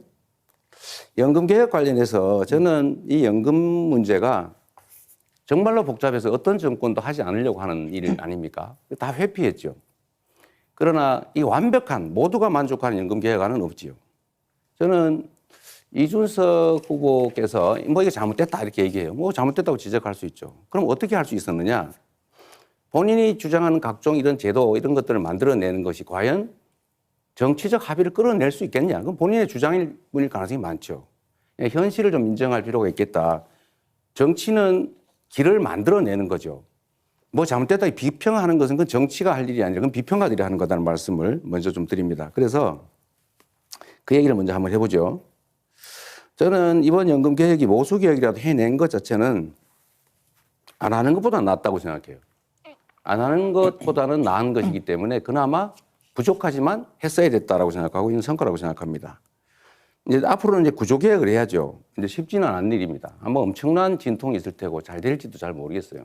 이제 노력을 해야 되겠는데 이런 면에서 보면 우리 그 이준석 후보님은 신구 연금을 분리하자. 그러니까 지금까지 연금 낸 사람들은 따로 앞으로 낼 사람은 따로 이렇게 칸을 쳐가지고 새로 시작하자 이렇게 하시는데 그러면 기존 연금 대상자들에게 연금을 지급하려면 계산상 609조 원이 필요하다고 해요. 그럼 그 돈 누가 냅니까? 일단 그 문제에 대한 답이 좀 필요할 것 같고요. 연금 제도라고 하는 건 기본적으로 세대 간 연대를 하는 것입니다. 이거는 남이 아니잖아요. 부모도 있고 할아버지도 있고 자식도 있고 이게 서로 뭐 보험료도 내고 보험료 연금도 받고 하는 것인데 그런 식으로 자꾸 갈라쳐가지고 기존 제도 수혜자 새로운 대상자 이거 자꾸 갈라치고 남녀 갈라치고 이런 식으로 하는 거 좀 정치인으로서는 적절치 않다고 생각하는데 어떻게 생각하세요? 말 그대로 개변을 하고 계신 거죠. 지금 사회적 연대나 세대 간의 연대 같은 걸 이야기하시는데 이번 합의 과정에서 과연 그러면 이득을 보는 세대는 어디이고 손해를 보는 세대가 어디인가 명백하거든요. 결국에는 지금 바로 소득 대체율을 올림으로 인해 가지고 받아가는 세대는 바로 받아가게 되고 네. 내는 세대는 4% 가까이 인상된 금액을 평생 내야 되는 것이고 그래서 5천만 원 더 내고 2천만 원 더 받아가는 구조다 이런 얘기가 나오는 거라서 대한민국의 젊은 세대는 가만히 앉아서 한 사람당 3천만 원 이상의 손실을 그냥 떠있게 된 거거든요. 네. 그리고 아까 자꾸 힘의 논리 같은 걸 얘기하시는데요.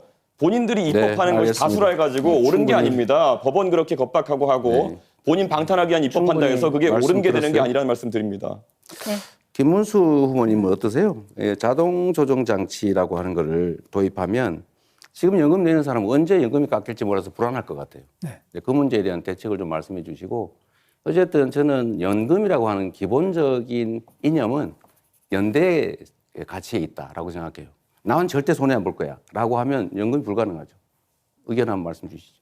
자동조동 장치는 국가가 상당한 부분을 책임져야 되는 장치인데 이것은 저는 필요하다고 봅니다. 특히 젊은 세대들이 여기에 대해서 매우 불안하게 생각하고 있기 때문에 자기들은 뭐 내기만 되고 나중에 빈깡통 되는 거 아니냐 이런 우려를 해소해 줄 수 있는 가장 적극적인 조치가 바로 자동조정 장치가 아니냐 네. 저는 그렇게 생각하고 우리 이재명 후보께서도 동의하실 줄 생각합니다. 저는 지금 단계로 그걸 도입하게 되면 연금을 내는 사람들이 불안해서 네. 연금에 대한 신뢰가 깨질 것 같아요. 지금 이미 연금 액수가 너무 적고 아직도 우리는 13% 정도를 내게 되는데 되게 OECD 평균 18% 아닙니까? 네. 네, 발언 시간 끝났습니다. 이재명 후보님. 바로 이어서 김문수 후보 주도권 토론이니까요. 예, 계속 이어가 주시죠. 저는 이제 퇴직연금을 지금 많이 하고도 있지만 이것을 의무화할 필요가 있다.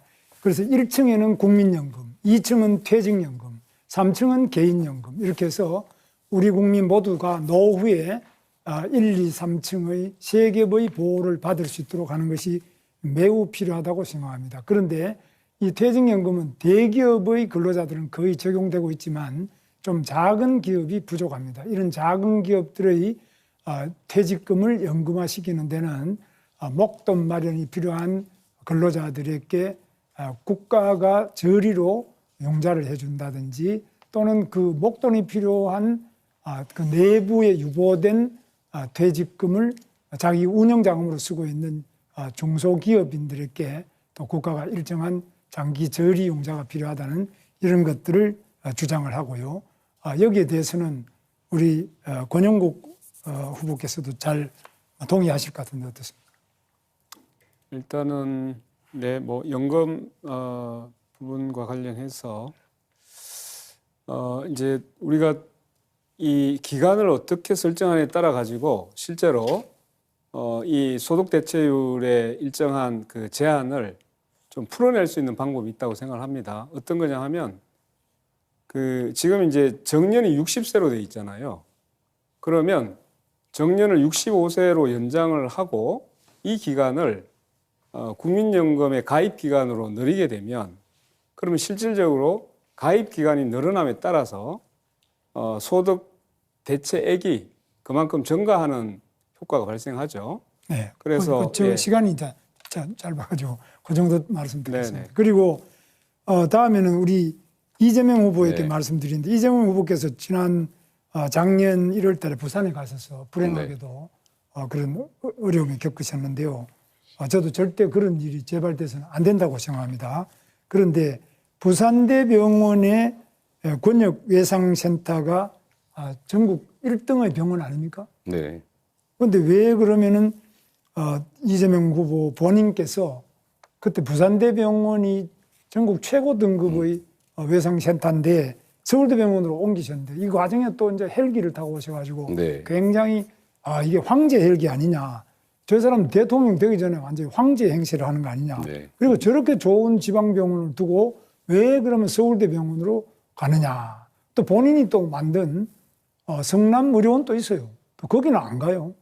그러니까 본인이 그렇게 자랑하고 이게 자신의 최대 치적이라고 하는 성남의료원도 안 가고 또 서울대병원은 가요. 그래서 이런 부분에 대해서 국민들이 이거 이상하다. 어떻게 좀 해명을 한번 해주시죠. 네. 뭐 이런 해명을 할 수 있는 기회를 주셔서 감사드립니다. 네. 우선은 그 성남의료원은 왜 안 가느냐. 성남의료원은 아마 혈관 수술하는 그런 인력이 없을 것 같아요. 네, 그럼 뭐 검토를 못 해봤고요. 제가 서울대병원으로 가게 된 것은 일단 우리 가족들이 결국 장기간 입원을 해야 되기 때문에 서울 근처로 하면 좋겠다는 의견을 냈고 또 의료진이 그러면 서울대로 후송하는 게 낫겠다라고 판단해서 그렇게 했다고 합니다. 저야 뭐 그렇게 다치고 누워 있을 때니까 정확하게 잘 모르죠. 그런데 첫째는 그럼 본인이 성남의료원을 그렇게 자랑하고 이게 최대의 치적이라고 하셨거든요. 네. 그런데 거기에 본인이 거기에 오면 큰 상처는 아니고 그렇게 제가 볼 때는 그 성남의료원이 그것도 못할 정도 의료원인가. 성남의료원을 만든 그 굉장히 중요한 역할을 하신 분이 네. 그렇게 볼 때 그러면 제대로 이 성남의료원을 알고 계시는지 그거에 대해서 우선 어떻습니까? 성남의료원은 일반 병원들이 하지 않는 공공의료에 중점을 둔 병원이어서 이거는 뭐 그때 당시에 혈관 수술을 할 수 있는 역량이 있는지 제가 판단할 수 없고요. 두 번째로는 물어보지도 않으시고 잠깐 네. 네. 네, 하세요. 네, 가능한 기회를 좀 주시면 좋지 않겠습니까? 두 번째로는 뭐 간단한 수술을 이렇게 말씀하시는데 제가 동맥은 1mm를 벗어났고 정맥은 67%가 잘려서 1mm만 더 깊이 들어갔거나 옆으로 들어갔으면 사망하는 그런 상황이었다는 그 말씀을 좀 드립니다. 네, 좋습니다. 그 다음에 부산 지역에 있는 의사들이든지 부산대병원은 우리나라에서 굉장히 좋은 중증 외상센터, 권역별 외상센터가 있는데 부산대병원은 모든 수술 준비도 다 해놓고 자기들이 계속 1등급을 받고 있는 참 좋은 병원인데 우리 이재명 후보께서 헬기 타고 그냥 나 간다 이렇게 하니까 그 지역에서 의료에 계시는 많은 분들이 허탈하고 정말 굉장한 그런 모욕을 느끼고 우리 여기서 과연 제대로 진료를 할 수 있겠느냐 이런 어떤 공허하고 허탈한 생각에 대해서는 생각을 안 하셨는지요? 네. 부산 시민들이나 부산 의료진들이 그런 좀 박탈감이나 소외감을 느꼈을 그 점에 대해서는 뭐 그때도 그렇고 지금도 제가 아쉽고 또 죄송스럽게 생각합니다. 그러나 또 한편으로 보면 이거는 가족들이 가까이서 개호를 하고 싶다라는 이제 의견을 냈다고 하고 저는 뭐 쓰러져 있었으니까요. 의료진들이 이건 가족들의 요구도 있고 서울대 병원으로 후송하는 게 낫겠다라고 판단했다고 하니까 그 점을 좀 이해를 해주시면 좋겠어요. 그러면 후송을 하더라도 그럼 꼭 헬기를 타고 와야 되느냐? 그렇게 중증이고 그렇게 위험하냐? 그렇게 위험해서 헬기를 이용하지 않으면 안 될 정도였다면 부산에 그대로 계시는 게 맞지 않겠습니까? 그래서 그럼 누가 그러면 어떤 사람은 부산대병원이 전국 1등인데 거기도 싫다 그러고 가족을 찾아서 가는데 그러면 뭐 지방 가서 다친 사람 전부 헬기 타고 자기 가족 옆으로 서울도 다 가야 됩니까? 그래서 그런 말씀은 제가 볼 때는 굉장히 우리 국민들과 의료진을 허탈하게 하고 특히 지역 균형 100번 이야기해봐야 본인의 행동으로 실천 자체가 지역을 너무 무시하는 거 아니냐 이렇게 생각합니다. 네, 네 분 후보 모두 주어진 시간 다 쓰셨습니다. 공약 검증 토론 다음 주제로 넘어가겠습니다. 아마 요즘 우리가 가장 절실하게 피부로 느끼는 문제가 아닌가 싶습니다. 기후 위기 대응 방안입니다. 날이 갈수록 폭염, 혹한 등 극한의 기후와 이로 인한 자연재해가 잇따르고 있습니다. 이런 위기 상황에 대처하기 위해 각 후보들 어떤 생각을 갖고 계신지 에너지 정책 포함해서 기후 위기 관련 공약 들어보겠습니다. 이번에는 이준석 후보부터. 자, 시간은 1분 30초입니다. 예, 카페에 가보면 종이 빨대가 있습니다. 실제로는 종이 빨대가 플라스틱 빨대보다 탄소 배출이 더 많고 인체에도 해롭다는 연구 결과도 있습니다. 그런데도 대통령의 고집으로 종이 빨대를 강제하더니 플라스틱 빨대 생산 기업은 피해를 입었습니다. 근데 정권이 바뀌니까 또 정책이 바뀌어가지고 이번에는 종이 빨대 생산업체들이 파산 위기에 몰렸습니다. 2001년 천성산 도롱뇽 사건 기억하실 겁니다. 터널이 생기면 도롱뇽이 피해를 입는다면서 어느 스님이 단식 농성을 하시는 바람에 시공업체는 140억 가까운 피해를 봤습니다. 고속철 개통은 1년 넘게 지연됐습니다. 결국 터널은 뚫렸지만 생태계에는 별다른 문제가 없습니다. 환경과 기후 대응은 매우 중요합니다. 하지만 과학적 근거가 부족한 환경 PC주의는 국가 정책을 왜곡하고 국민에게 피해를 줍니다. 대통령이 재난 영화 한 편 보고 감동해서 시작한 탈원전 정책은 전국의 농지와 임야를 태양광 패널로 바꿔놓고 운동권 마피아들이 태양광 보조금 받아 흥청망청하다가 결국 사법 처리를 받기도 했습니다. 이준석 정부는 다시 시작하겠습니다. 비과학적 환경주의가 아니라 과학과 상식 그리고 국제적 기준에 입각한 합리적 기후 정책을 마련하겠습니다. 정치는 감정이 아니라 이성의 바탕을 둬야 합니다. 네, 다음은 이재명 후보 공약 발표 시작하시죠. 네, 전 세계가 기후 위기로 곤욕을 치르고 있습니다. 전 세계의 전체적인 에너지의 흐름은 이제 화석연료에서 재생에너지로 넘어가고 있습니다. 우리나라도 재생에너지 산업으로 전환을 해야 됩니다. 그런데 이 직전 정부가 이 재생에너지 산업을 탄압하는 바람에 사실 우리나라의 재생에너지 산업은 매우 위축됐습니다. 전 세계가 대체적으로 30%에서 60, 70%씩 이제 재생에너지 비율을 가지고 있는데 우리는 여전히 9%대에 머물고 있습니다. R200, 그러니까 재생에너지로 생산한 제품만 산다가 국제표준이 되고 있는데 어쩌자는 건지 알 수가 없습니다. 탄소 국경세, 화석연료로 생산한 제품 거기는 부가금을 부과한다. 앞으로 수출을 어떻게 하겠습니까? 그래서 대한민국의 산업정책도 재생에너지 산업으로 대대적으로 신속하게 전환해야 됩니다. 그리고 거기에 우리의 길이 있습니다. 서남해안 중심으로 또는 소멸의 위기를 겪는 농어촌 중심으로 재생에너지 즉 태양광, 풍력 발전들을 대대적으로 해야 됩니다. 전남 일대에 지금 재생에너지가 송전망이 부족해서 추가 발전 허가가 나지 않습니다. 신속하게 송전망을 건설해야 됩니다. 해당 지역에 데이터 센터 같은 에너지를 많이 사용하는 그런 기업들을 유치하고 재생에너지 중심의 산단, 즉 R200 산단을 만들어야 됩니다. 그래야 우리가 새로 살 길이 생긴다. 새로운 기회다. 이런 말씀 드립니다. 네, 다음 김문수 후보 공약 듣겠습니다. 문재인 정부는 기후위기 대응을 한다면서도 탈원전 정책을 강행을 했습니다. 그 결과로 원전 생태계가 완전히 무너지고 원전 발전을 가스 발전으로 대체하면서 수십조 원의 피해가 발생을 했습니다. 그런데 이재명 후보는 재생에너지 확대만 주장하지 원전에 대해서는 더욱 필요하다는 이야기를 안 하고 있습니다. 온실가스를 가장 적게 배출하는 에너지가 바로 원자력 발전입니다. 원자력 발전 단가는 50원이나 60원 사이입니다. 반면에 재생에너지 발전 단가는 300원이 이릅니다. 이 폭염으로 에어컨 사용이 늘어나고 AI 사용으로 전기가 많이 필요한데 이럴 때 값싸고 안정적이고 깨끗한 원자력 발전이 많이 준비하는 것이 국가 에너지 전략의 핵심이라고 생각합니다. 글로벌 기후 총회에서도 2050년 탄소 중립을 위해서 원전을 3배로 늘리자며 30개국 이상이 동참을 했습니다. 기후위기 대응에서 원전을 외면하는 것은 불가능한데 이재명 후보는 원전이 위험하다면서 적절하게 섞자고만 합니다. 우리는 원전을 중심에 두고 조력과 풍력 같은 재생에너지도 병행하겠습니다. 네, 이어서 권영국 후보입니다. 네, 국민 여러분, 기후위기는 온실가스의 43%를 배출하는 10대 대기업과 부유층으로부터 발생합니다. 그러나 피해는 가난한 서민과 사회적 약자에게 전가됩니다. 지난 3월에 산불로 31명이 희생되고 서울 면적의 1.7배가 불타 없어졌습니다. 폭우와 홍수로 반지하방에 살던 가족이 죽고 여름 폭염으로 노동자, 농민, 어르신들이 쓰러졌습니다. 겨울 혹한에 비닐하우스에서 지내던 이주 노동자들이 얼어 죽었습니다. 저 권영국은 기후 불평등을 바꾸겠습니다.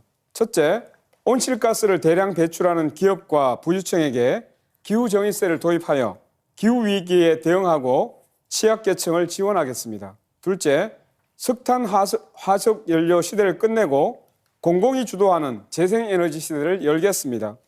정의로운 전환법을 도입하여 노동자들의 일자리와 지역 주민의 삶을 지키겠습니다. 셋째, 부총리급의 기후에너지부를 신설하겠습니다. 넷째, 핵발전소 없는 대한민국을 만들어가겠습니다. 다섯째, 국가가 에너지전을 주도해야 합니다. 한국산업은행이 녹색투자은행의 역할을 하도록 하겠습니다. 달성하기 쉽지 않다는 것을 잘 압니다. 그러나 매우 절박합니다. 저 권영국은 매우 과감한 결단으로 기후행동으로 이 어려운 목표에 도전하겠습니다. 네, 마찬가지로 주도권 토론으로 이어갈 텐데요. 주어진 시간은 6분 30초입니다. 발언권은 먼저 이준석 후보한테 있습니다. 시작하시죠.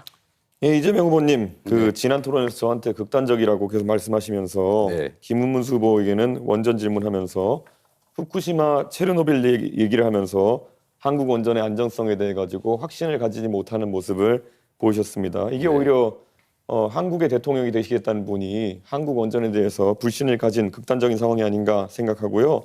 자, 그러면은 중국 원전에 대해서 한번 여쭤보겠습니다. 중국 동쪽 지역에는 원전이 많이 몰려 있고요. 이게 사고가 날 경우에는 대한민국의 직격탄인데 이건 어떻게 위험도를 평가하십니까? 저는 대한민국 원전을 불신한다고 한 바가 없어요. 안전성에 우려가 있다. 안전성에 우려가 있죠. 그 안전 관리 비용이 엄청나게 많이 든다는 말씀을 먼저 드립니다. 사고는 잘 안 나겠죠. 그러나 사고가 날 경우에는 엄청난 피해가 발생할 수 있다. 그게 50년에 한 번이든 100년에 한 번이든 그 점을 고려해야 되고 중국 동해안에 원전들이 많이 있는 건 저도 아는데 그 점과 거기 원전 많으니까 우리나라에 원전 많아도 괜찮다. 그런 건 아니죠. 거기가 위험하니까 우리나라 위험해도 괜찮다. 그렇게 말하면 안 되는 거죠. 중국의 원전의 안전관리에 대해 가지고 특별한 대책이 혹시 있으십니까? 왜냐하면 지금 대한민국의 원전 산업이 수출 산업으로 유망하고 우리가 경험한 바로는 문재인 대통령께서 원전의 안전성에 대해서 꾸준히 의심하고 계시기 때문에 해외 세일즈 같은 것도 안 됐습니다. 근데 지금 이재명 후보의 발언대로라면은 대한민국 원전이 뭐 사고가 날 수 있기 때문에 결국은 안전하지 않다는 취지로 들릴 수도 있고 지금 결국에는 뭐 중국에 대해서는 별말 안 하실 것 같은데 어떻게 받아들여야 됩니까? 역시 제 말을 좀 왜곡하지 않으면 좋겠다는 말씀을 먼저 드리고요. 원전이 대한민국 원전이 위험하다, 더 불안하다라고 말한 바가 없어요. 그렇게 주장하지 않아요.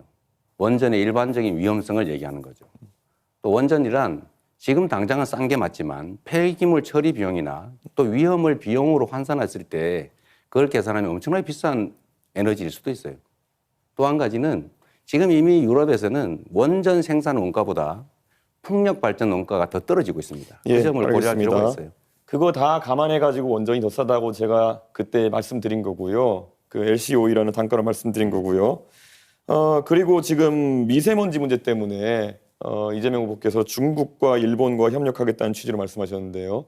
네. 미세먼지는 편서풍지대에서 서쪽에서 날아들어오는 것인데 일본과 어떤 협력을 하겠다는 건지가 애매하거든요. 결국 중국이 미세먼지의 원인의 대부분이라는 것을 말하는 데 있어가지고 일본이 개입할 여지가 있는지, 실제 일본 같은 경우에는 일본 대부분 지역이 중국발 미세먼지 영향권에서 벗어나 있습니다.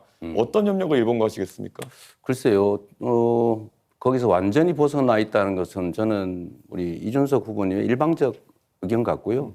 그게 한반도까지는 피해를 끼치는데 일본에는 전혀 피해를 안 끼친다. 일본에는 아무 관심이 없다. 저는 그렇게 생각하지 않아요. 그리고 똑같은 피해 반경 안에 있기 때문에 저는 일본도 같은 입장에 있을 수 있기 때문에 일본과 협력해서 중국에 대응하면 우리 혼자 하는 것보다 훨씬 낫지 않겠느냐. 당연히 그렇게 생각합니다. 대한민국의 미세먼지 중에 중국발 영향력은 30에서 60% 수준으로 알려져 있고요. 일본에 미치는 영향력은 2% 정도다라고 알려 있습니다. 그렇기 때문에 데이터가 맞지 않는 이야기를 지금 하고 계신 것 같고요. 탈석탄, 감원전이라는 이야기를 하셨습니다. 그러면 이 안에서 보통 우리가 봤을 때 기저전력을 무엇으로 해결하겠는가라는 질문을 하게 되는데요. 네. 에너지 수요는 갈수록 AI와 로봇의 발달로 늘어날 텐데 탈석탄하고 감원전 하면은 기저전력 수요가 늘어나는 것에는 무엇으로 대응하시겠습니까?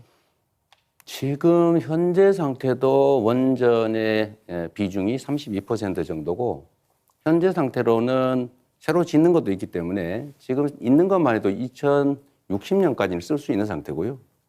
그 사이에 재생에너지니까 뭐 풍력이든 태양광이든 이 재생에너지 비중을 대폭 늘리고 그 사이에 지금 막 급속도로 발전하고 있는 에너지 저장 시스템 이걸 최대한 활용할 필요가 있고 예를 들면 양수발전소라든지 이런 기존의 시스템을 알겠습니다. 활용할 여지가 많이 있죠. 양수발전소 같은 경우에는 또 다른 환경 파괴를 낳는다는 이야기가 있는데요. 결국에는 산을 깎아가지고 결국 많은 댐을 만들겠다라는 것이고 그렇지 않습니다. 그럼 왜 그렇게 물리적 저장을 단정하세요? 하겠다는 기존의 것인데 양수발전소들이 있잖아요. 예, 그런데 양수발전소의 기존 용량을 그러면은 최대한 활용하겠다는 말씀이신데 부족한 용량 아니겠습니까?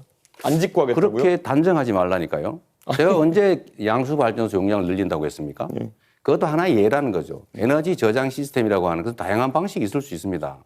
앞으로는 전국의 모든 전력망이 지능형으로 다 연결이 되고 밤에 예를 들면 그 자동차 배터리 꽂아놨다가 안 쓸 때는 배터리에 전기를 빼서 다른 데 공급할 수도 있어요. 이 전국의 지능형 전력망을 구축하게 되면 에너지 낭비도 적고 그런 간헐성도 상당히 많이 극복할 수가 있습니다. 결국 V2G 이런 것들 얘기하시는 것 같은데 그게 현실화되려면 우리나라에 현재 보급된 충전기 구조 같은 것도 다 바꿔야 되는 것이고요.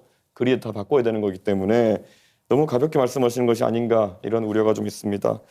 이재명은 합니다라고 하면서 대선 출마 선언하신 다음에요. 쌍방울의 지주회사였던 광림이 사업 다각화한다고 하면서 임시주총을 열고 풍력 발전과 태양광 발전을 사업 목적으로 추가를 합니다.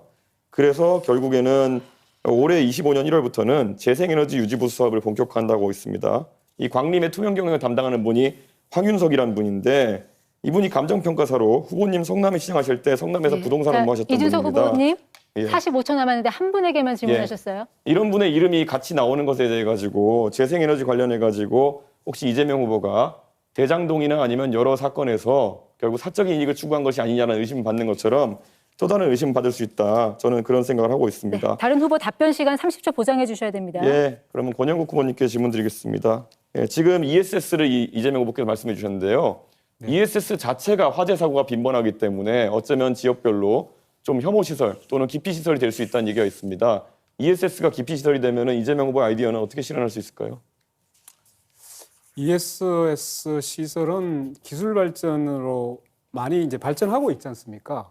제가 자동차와 전기차를 타고 있는데 기존에 화재가 많이 났어요. 그리고 저장량도 매우 적었습니다. 지금 발전하고 있습니다. 고려해야죠. 네, 시간은 끝났는데 잠시 후에 권영국 후보 주도권 토론이 있으니까 못다한 답변은 그때를 또 활용하시면 되겠습니다. 다음 주도권 토론은 이재명 후보입니다. 네.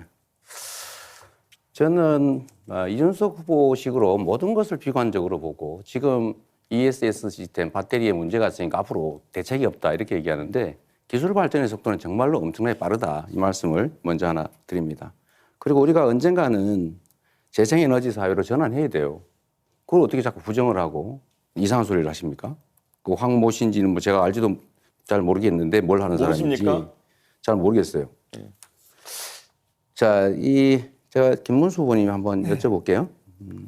원전 비중을 60%로 하겠다고 하신 것 같아요. 네. 그런데 원전 하나 짓는데 보통 10년에서 15년 정도 걸립니다. 네. 그럼 앞으로 10년, 15년 후에 이제 원전 비중을 올리겠다 그 말씀 같아요. 지금 있는 거는 어차피 있는 거잖아요. 아리백이 뭔지도 아실 거예요. 네. 그런데 아리백의 전원, 그러니까 에너지원 중에 원전은 포함 안 되는 거 아시죠? 네. 그러면 원전을 60%씩이나 하면 앞으로 아리백, 그러니까 재생에너지로 생산된 제품만 사겠다는 이런 글로벌 기업들의 수요에 맞춰서 우리 기업들이 거기다가 맞춰서 재생에너지로 생산해야 되는데 그거 어떻게 감당하실 생각이세요? 원전의 비율은 뭐 지금도 원전 중에 쓸 수 있는 건데 아주 제대로 못 쓰고 있는 것도 있기 때문에 이런 것들은 점검해서 다시 그동안 다 수리해 놓은 거 이런 것도 안 쓰고 있는 게 있습니다. 그런 것도 빨리 가동을 시키고 재생에너지 부분 아리백은 사실 불가능한 겁니다. 그 자체는 좋은 구호이기는 하지만 아리백이 될 수 있다. 이거는 상당한 시간이 지나기 전에는 안 되는 것이기 때문에 그걸 당장에 뭐 가능한 것처럼 이렇게 말하는 거는 현실을 모르는 소리라고 생각합니다. 그야말로 우리 김문수 후보님이 현실을 모르시는데요. 그건 우리가 감당할 수 있느냐 없느냐와 아무 관련이 없어요. 네. 이미 글로벌 기업들이 그렇게 정했어요. 그리고 재생에너지로만 생산한 것만 산다. 이 원칙을 정했잖아요. 그걸 이미 하겠다는데 그럼 거기 우리는 못한다 그러면 수출 못하는 거죠. 정말 대책 없는 말씀이라는 그거는 지적을 한번 꼭 하고요. 그렇지 않은 다른 잠깐만요. 많은 그 내용이 잠깐만 있습니다. 계십시오. 그리고 또 한 가지는 탄소 국경세라고 하는 그 제도를 넘으려면 역시 화석 연료를 뺀 재생에너지 비중을 높일 수밖에 없어요. 피할 수 없는 길입니다. 그러면 화석 연료로 쓰는 건 앞으로 제재가 있으니 안 되고 원전을 60%라고 그러면 어떻게 하시려고 그러세요? 한번 생각을 좀 깊이 잠깐만요. 좀 깊이 해 주셨으면 좋겠다는 생각이 들고요. 그래서 역시 김문수 후보님도 지금은 그렇게 말씀하시지만 또 다른 데서는 에너지 고속도로, 국도 지방도로를 만들어서 에너지 산업을 키우겠다. 이렇게 말씀하셨어요. 그렇습니다. 원전 60% 하시겠다면서 또 이 말씀하셔서 다행스럽다고 생각합니다. 그래서 이거와 관련해서 제가 의견 좀 말씀드려 볼게요. 저는 이게 매우 훌륭한 공약이라고 생각해요. 그러니까 지금은 송전망, 전력망이 부족해가지고 호남 같은 경우는 2031년까지 재생에너지 발전을 금지해놨잖아요. 추가 그걸 안 해준단 말이에요. 그러니까 그 에너지 고속도로라고 하는 게 뭐 서울 가는 고속도로를 말하는 건 아니고 쪼밀하게 고속도로들, 고속 송전망들을 만들어서 어디서나 재생에너지 생산할 수 있게 생산해서 쓰는 거 쓰다 남은 것은 팔 수 있게 이렇게 해주자는 것이잖아요. 맞죠? 네, 맞습니다. 네. 그러면은 지금 이 공약을 하셨는데 이거는 아까 원전 60%하고는 좀 안 맞는 것 같고 또 한 가지는 구체적으로 그러면 어떻게 이 재생에너지 고속도로, 에너지 고속도로 이걸 만들어서 어떻게 산업 발전을 하겠다는 건지 좀 구체적으로 말씀해 주실래요?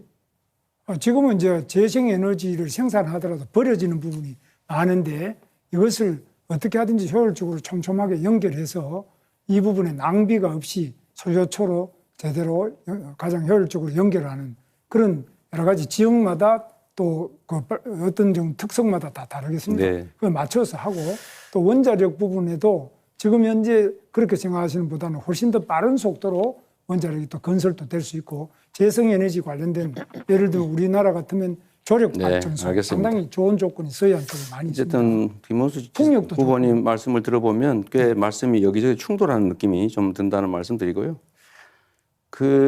어쨌든 저는 김대중 대통령의 정부화 고속도로, 또 박정희 대통령의 산업화 고속도로 이어서 이 재생에너지 사회를 준비하는 에너지 고속도로로 새로운 산업 시대를 열어야 되겠다 그런 말씀을 드립니다. 이준수 후보님, 뭐 자료 숫자도 많이 말씀하시고 하는데 제가 좀 알아봤거든요. 말씀하시면 꼭 친중 뭐 이런 걸 걸어요. 그 중국과 뭔 관계였다고? 저는 가끔씩 그런 생각이 들어요. 이 젊으신 분인데 생각이 매우 올드하지 않냐 이런 생각이 들 때가 있습니다. 국제적인 것 같은데 매우 편협하다 이 생각이 들어요. 문제점 지적은 하는데 좀 대안이나 자기 정책을 분명하게 말씀하시는 게 좀 부족하지 않을까 그 생각이 들어요. 일단은 전에 말씀하셨던 것 중에요. 폭력 산업이 중국을 위한 거다. 폭력 산업은 이렇게 말씀하셨잖아요. 그런데 제가 알아보니까 지금 운영 중인 국내 폭력 업체가 5개인데 지난 3년간의 정부 입찰에서 선정한 10개가 있어서 15개가 있어요. 이 폭력 산업 시설 중에서 국산 터빈이 2곳이고 나머지는 국산과 유럽산이래요. 중국산은 2개밖에 없다는 거예요.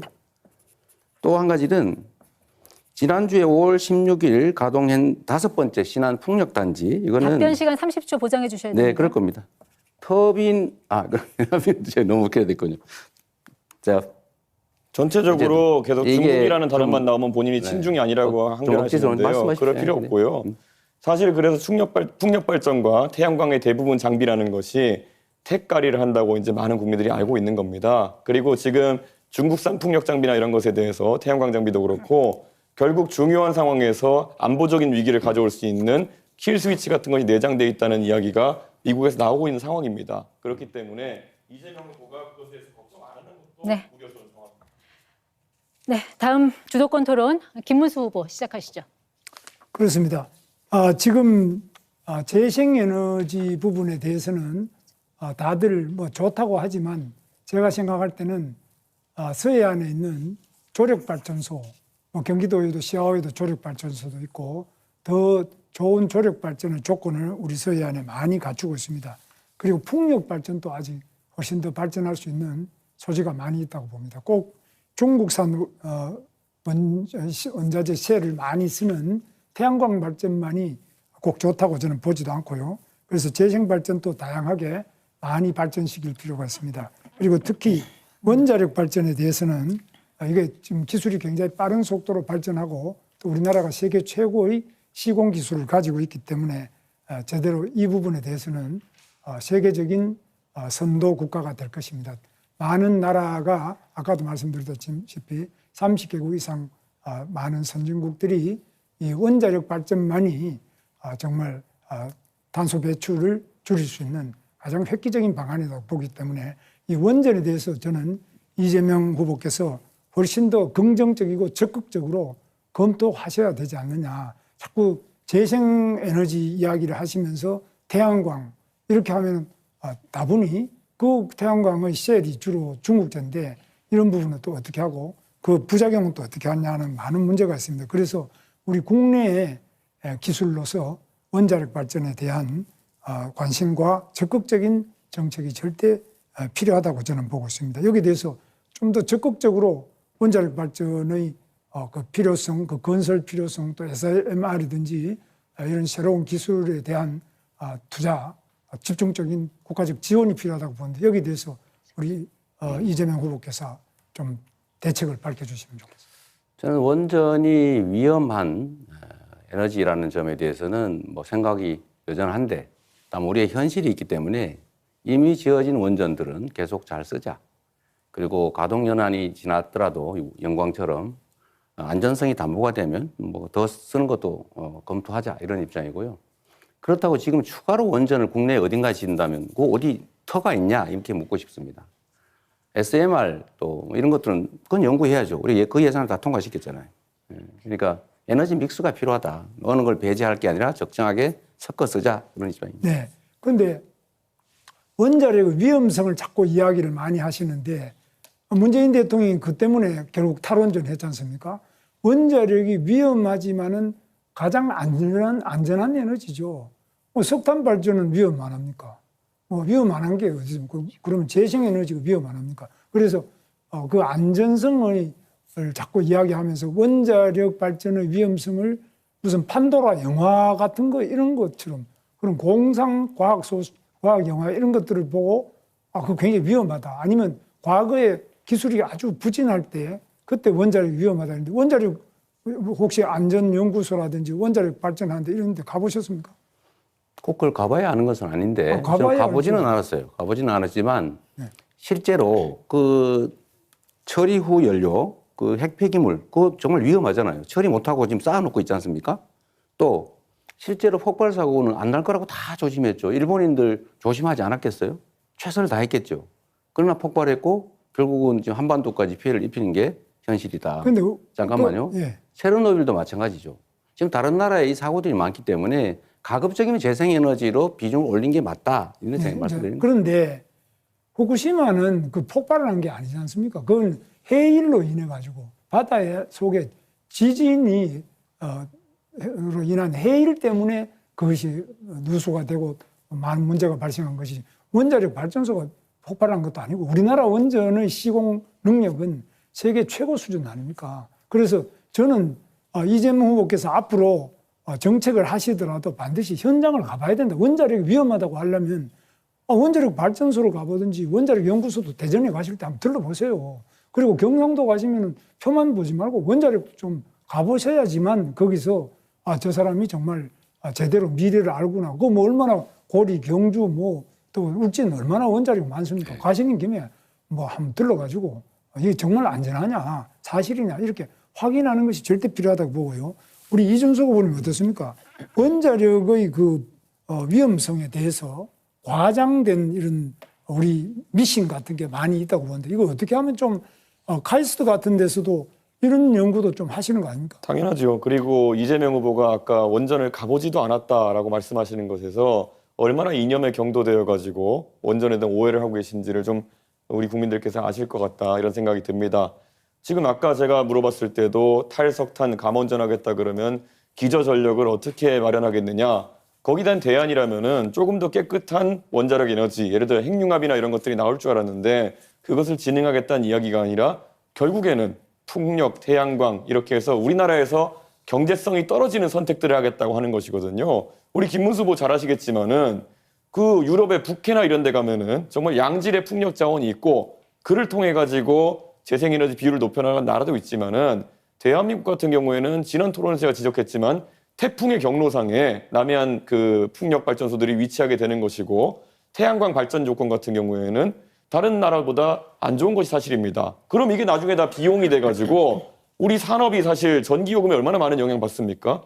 산업에 대한 이해도 없이 말 그대로 이념에 경도돼가지고 탈원전, 감원전, 그리고 재생에너지 확대 이런 거 얘기하는 거는 지금 기업하시는 분들이 아니면 뭐 작은 사업하시는 분이 들으시면요. 아이고 이거 우리 전기요금 200원, 300원으로 오르는 얘기구나 이렇게 받아들이실 겁니다. 예. 그래서 저는 생각에 지금 제일 문제가 되는 게 재생에너지도 좋고 태양광도 좋은데 여기에 운동권 출신 제 후배들도 많이 그걸 하는데요. 이런 부분이 어떤 비리 영상이 돼서 안 되고 특히 이런 부분에 네, 김문수 후보 주도권 토론 시간 다 끝났습니다. 이제 권영국 후보 주도권 갖고 토론 시작해 주시기 바랍니다. 네네. 먼저 이준석 후보에게 먼저 묻겠습니다. 제가 듣다 보니까 이준석 후보는 꼭 자기 지식 자랑하러 여기 나온 거냐라는 생각이 들 정도예요. 하나 묻겠습니다. 이념의 문제로 이 원전과 재생에너지를 바라보는 것은 누가 그렇게 이념의 문제로 봅니까? 굉장히 당황했습니다. 후보님 공약집 어디에도 기후 공약은 보이지 않았습니다. 선관위에 제출된 10대 공약을 샅샅이 지어봤는데 없었습니다. 그리고 5월 21일 날 그 시민단체가 재생에너지 관련 이제 질의를 했을 때도 후보님은 답변을 피하고 있는 것으로 보였습니다.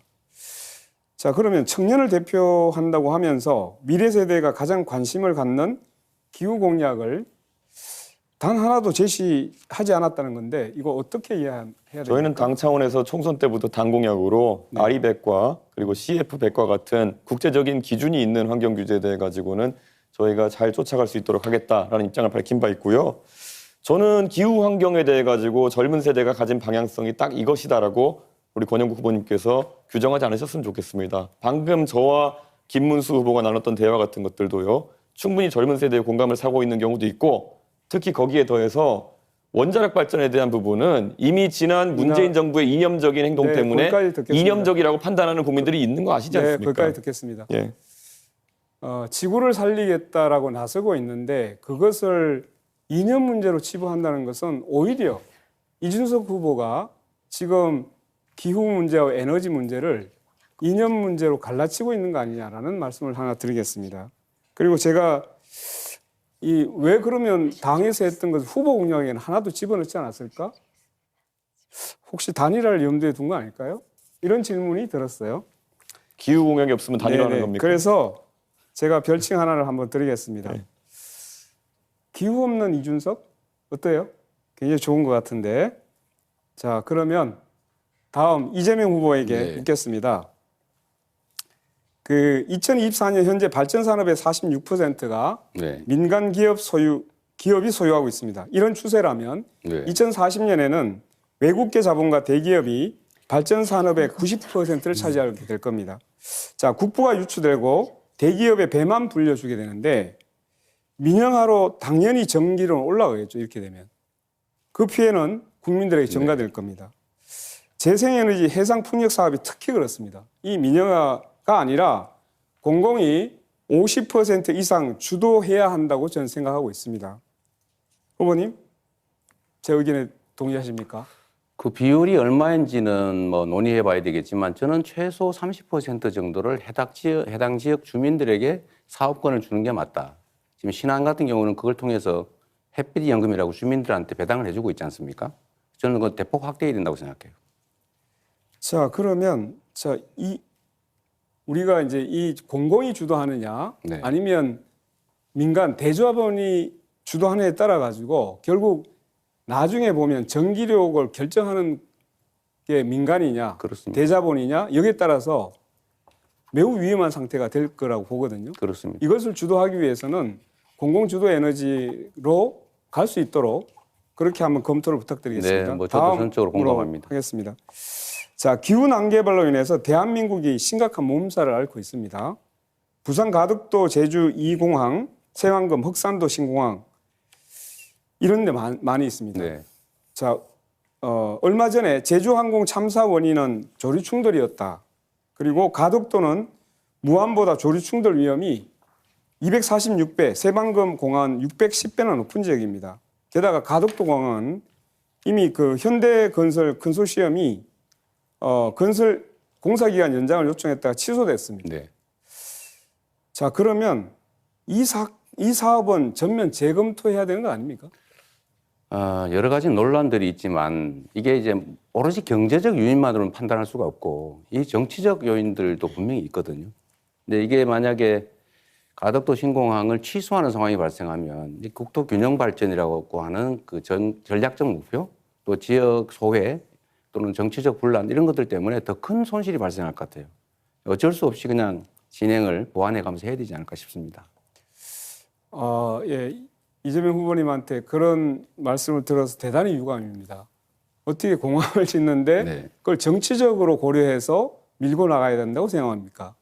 이건 정말 재검토해야 된다고 생각하게 되게 만드네요, 결국은. 네. 자, 그러면 김문수 후보께 마지막으로 물어보겠습니다. 기후대책은 곧 에너지 정책입니다. 그렇죠? 네. 후보께서는 원자력 발전 비중을 현재 31.7%에서 60%로 2배 확대를 하고 신규 원전 6개나 더 짓고 그다음에 소형 모듈 원전도 상용하겠다 이렇게 했습니다. 그런데 고준위 방사성 폐기물 처리장도 여전히 짓지 못해서 원전 안에 폐기물이 포화가 된 상태입니다.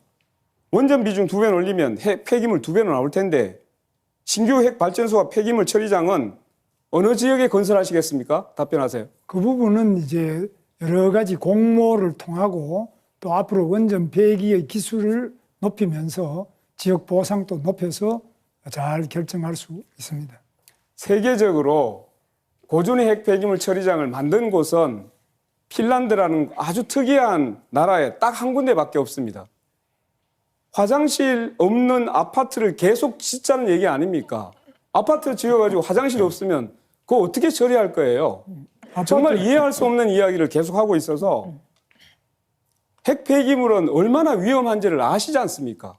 지금 후쿠시마에서도 로봇으로도 처리 못하는 게 핵폐기물입니다. 고준위 핵폐기물. 네, 이렇게 공약 검증 토론까지 모두 끝났습니다. 뭐 하고 싶은 말씀 다 하셨는지 모르겠습니다. 마무리 발언 1분씩 드리겠습니다. 자, 이재명 후보부터 말씀해 주시죠.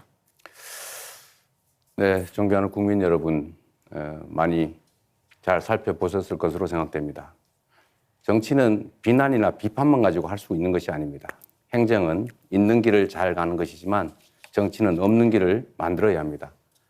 우리 국민들이 겪고 있는 이 현실의 어려움, 그리고 이 나라가 겪고 있는 이 위기를 지금 슬기롭게 잘 극복해야 합니다. 결국은 헌정 질서를 반드시 회복해야 합니다. 헌정 질서를 파괴한 세력들이 다시 돌아오게 할 수는 없습니다.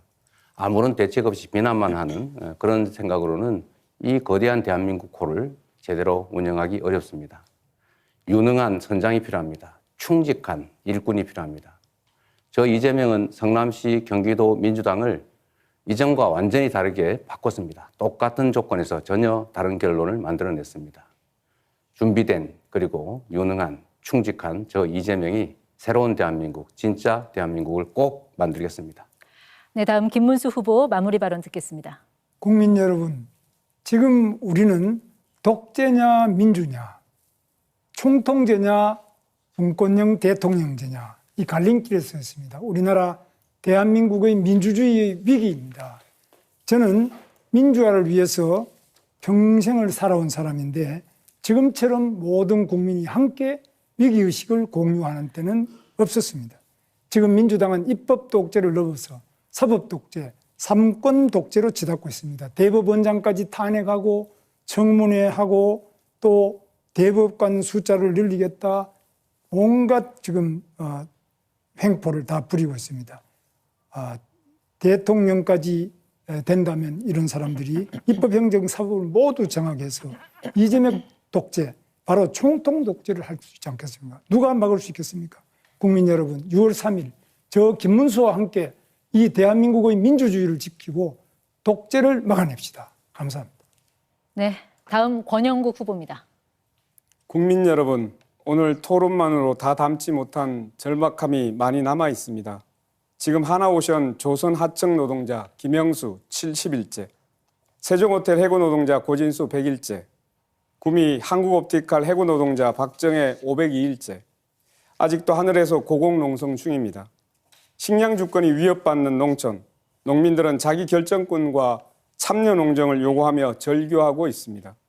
성소수자들은 여전히 차별과 배제로 고통받고 있습니다. 민주유공자법 육아협 부모님들, 차별과 싸우는 장애인 활동가들, 비동의 강간죄를 요구하는 성폭력 피해 생존자들, 직장 내 괴롭힘 피해자 고오요한나 유가족들, 시간이 없어서 다 말하지 못해 너무나 가슴이 아픕니다. 저 권영국과 민주노동당은 이들에게 기댈 언덕이 되겠습니다. 저에게 힘을 모아주십시오. 감사합니다. 끝으로 이준석 후보 마무리 발언입니다. 오늘 토론은 어떻게 보셨습니까? 선택은 하셨습니까?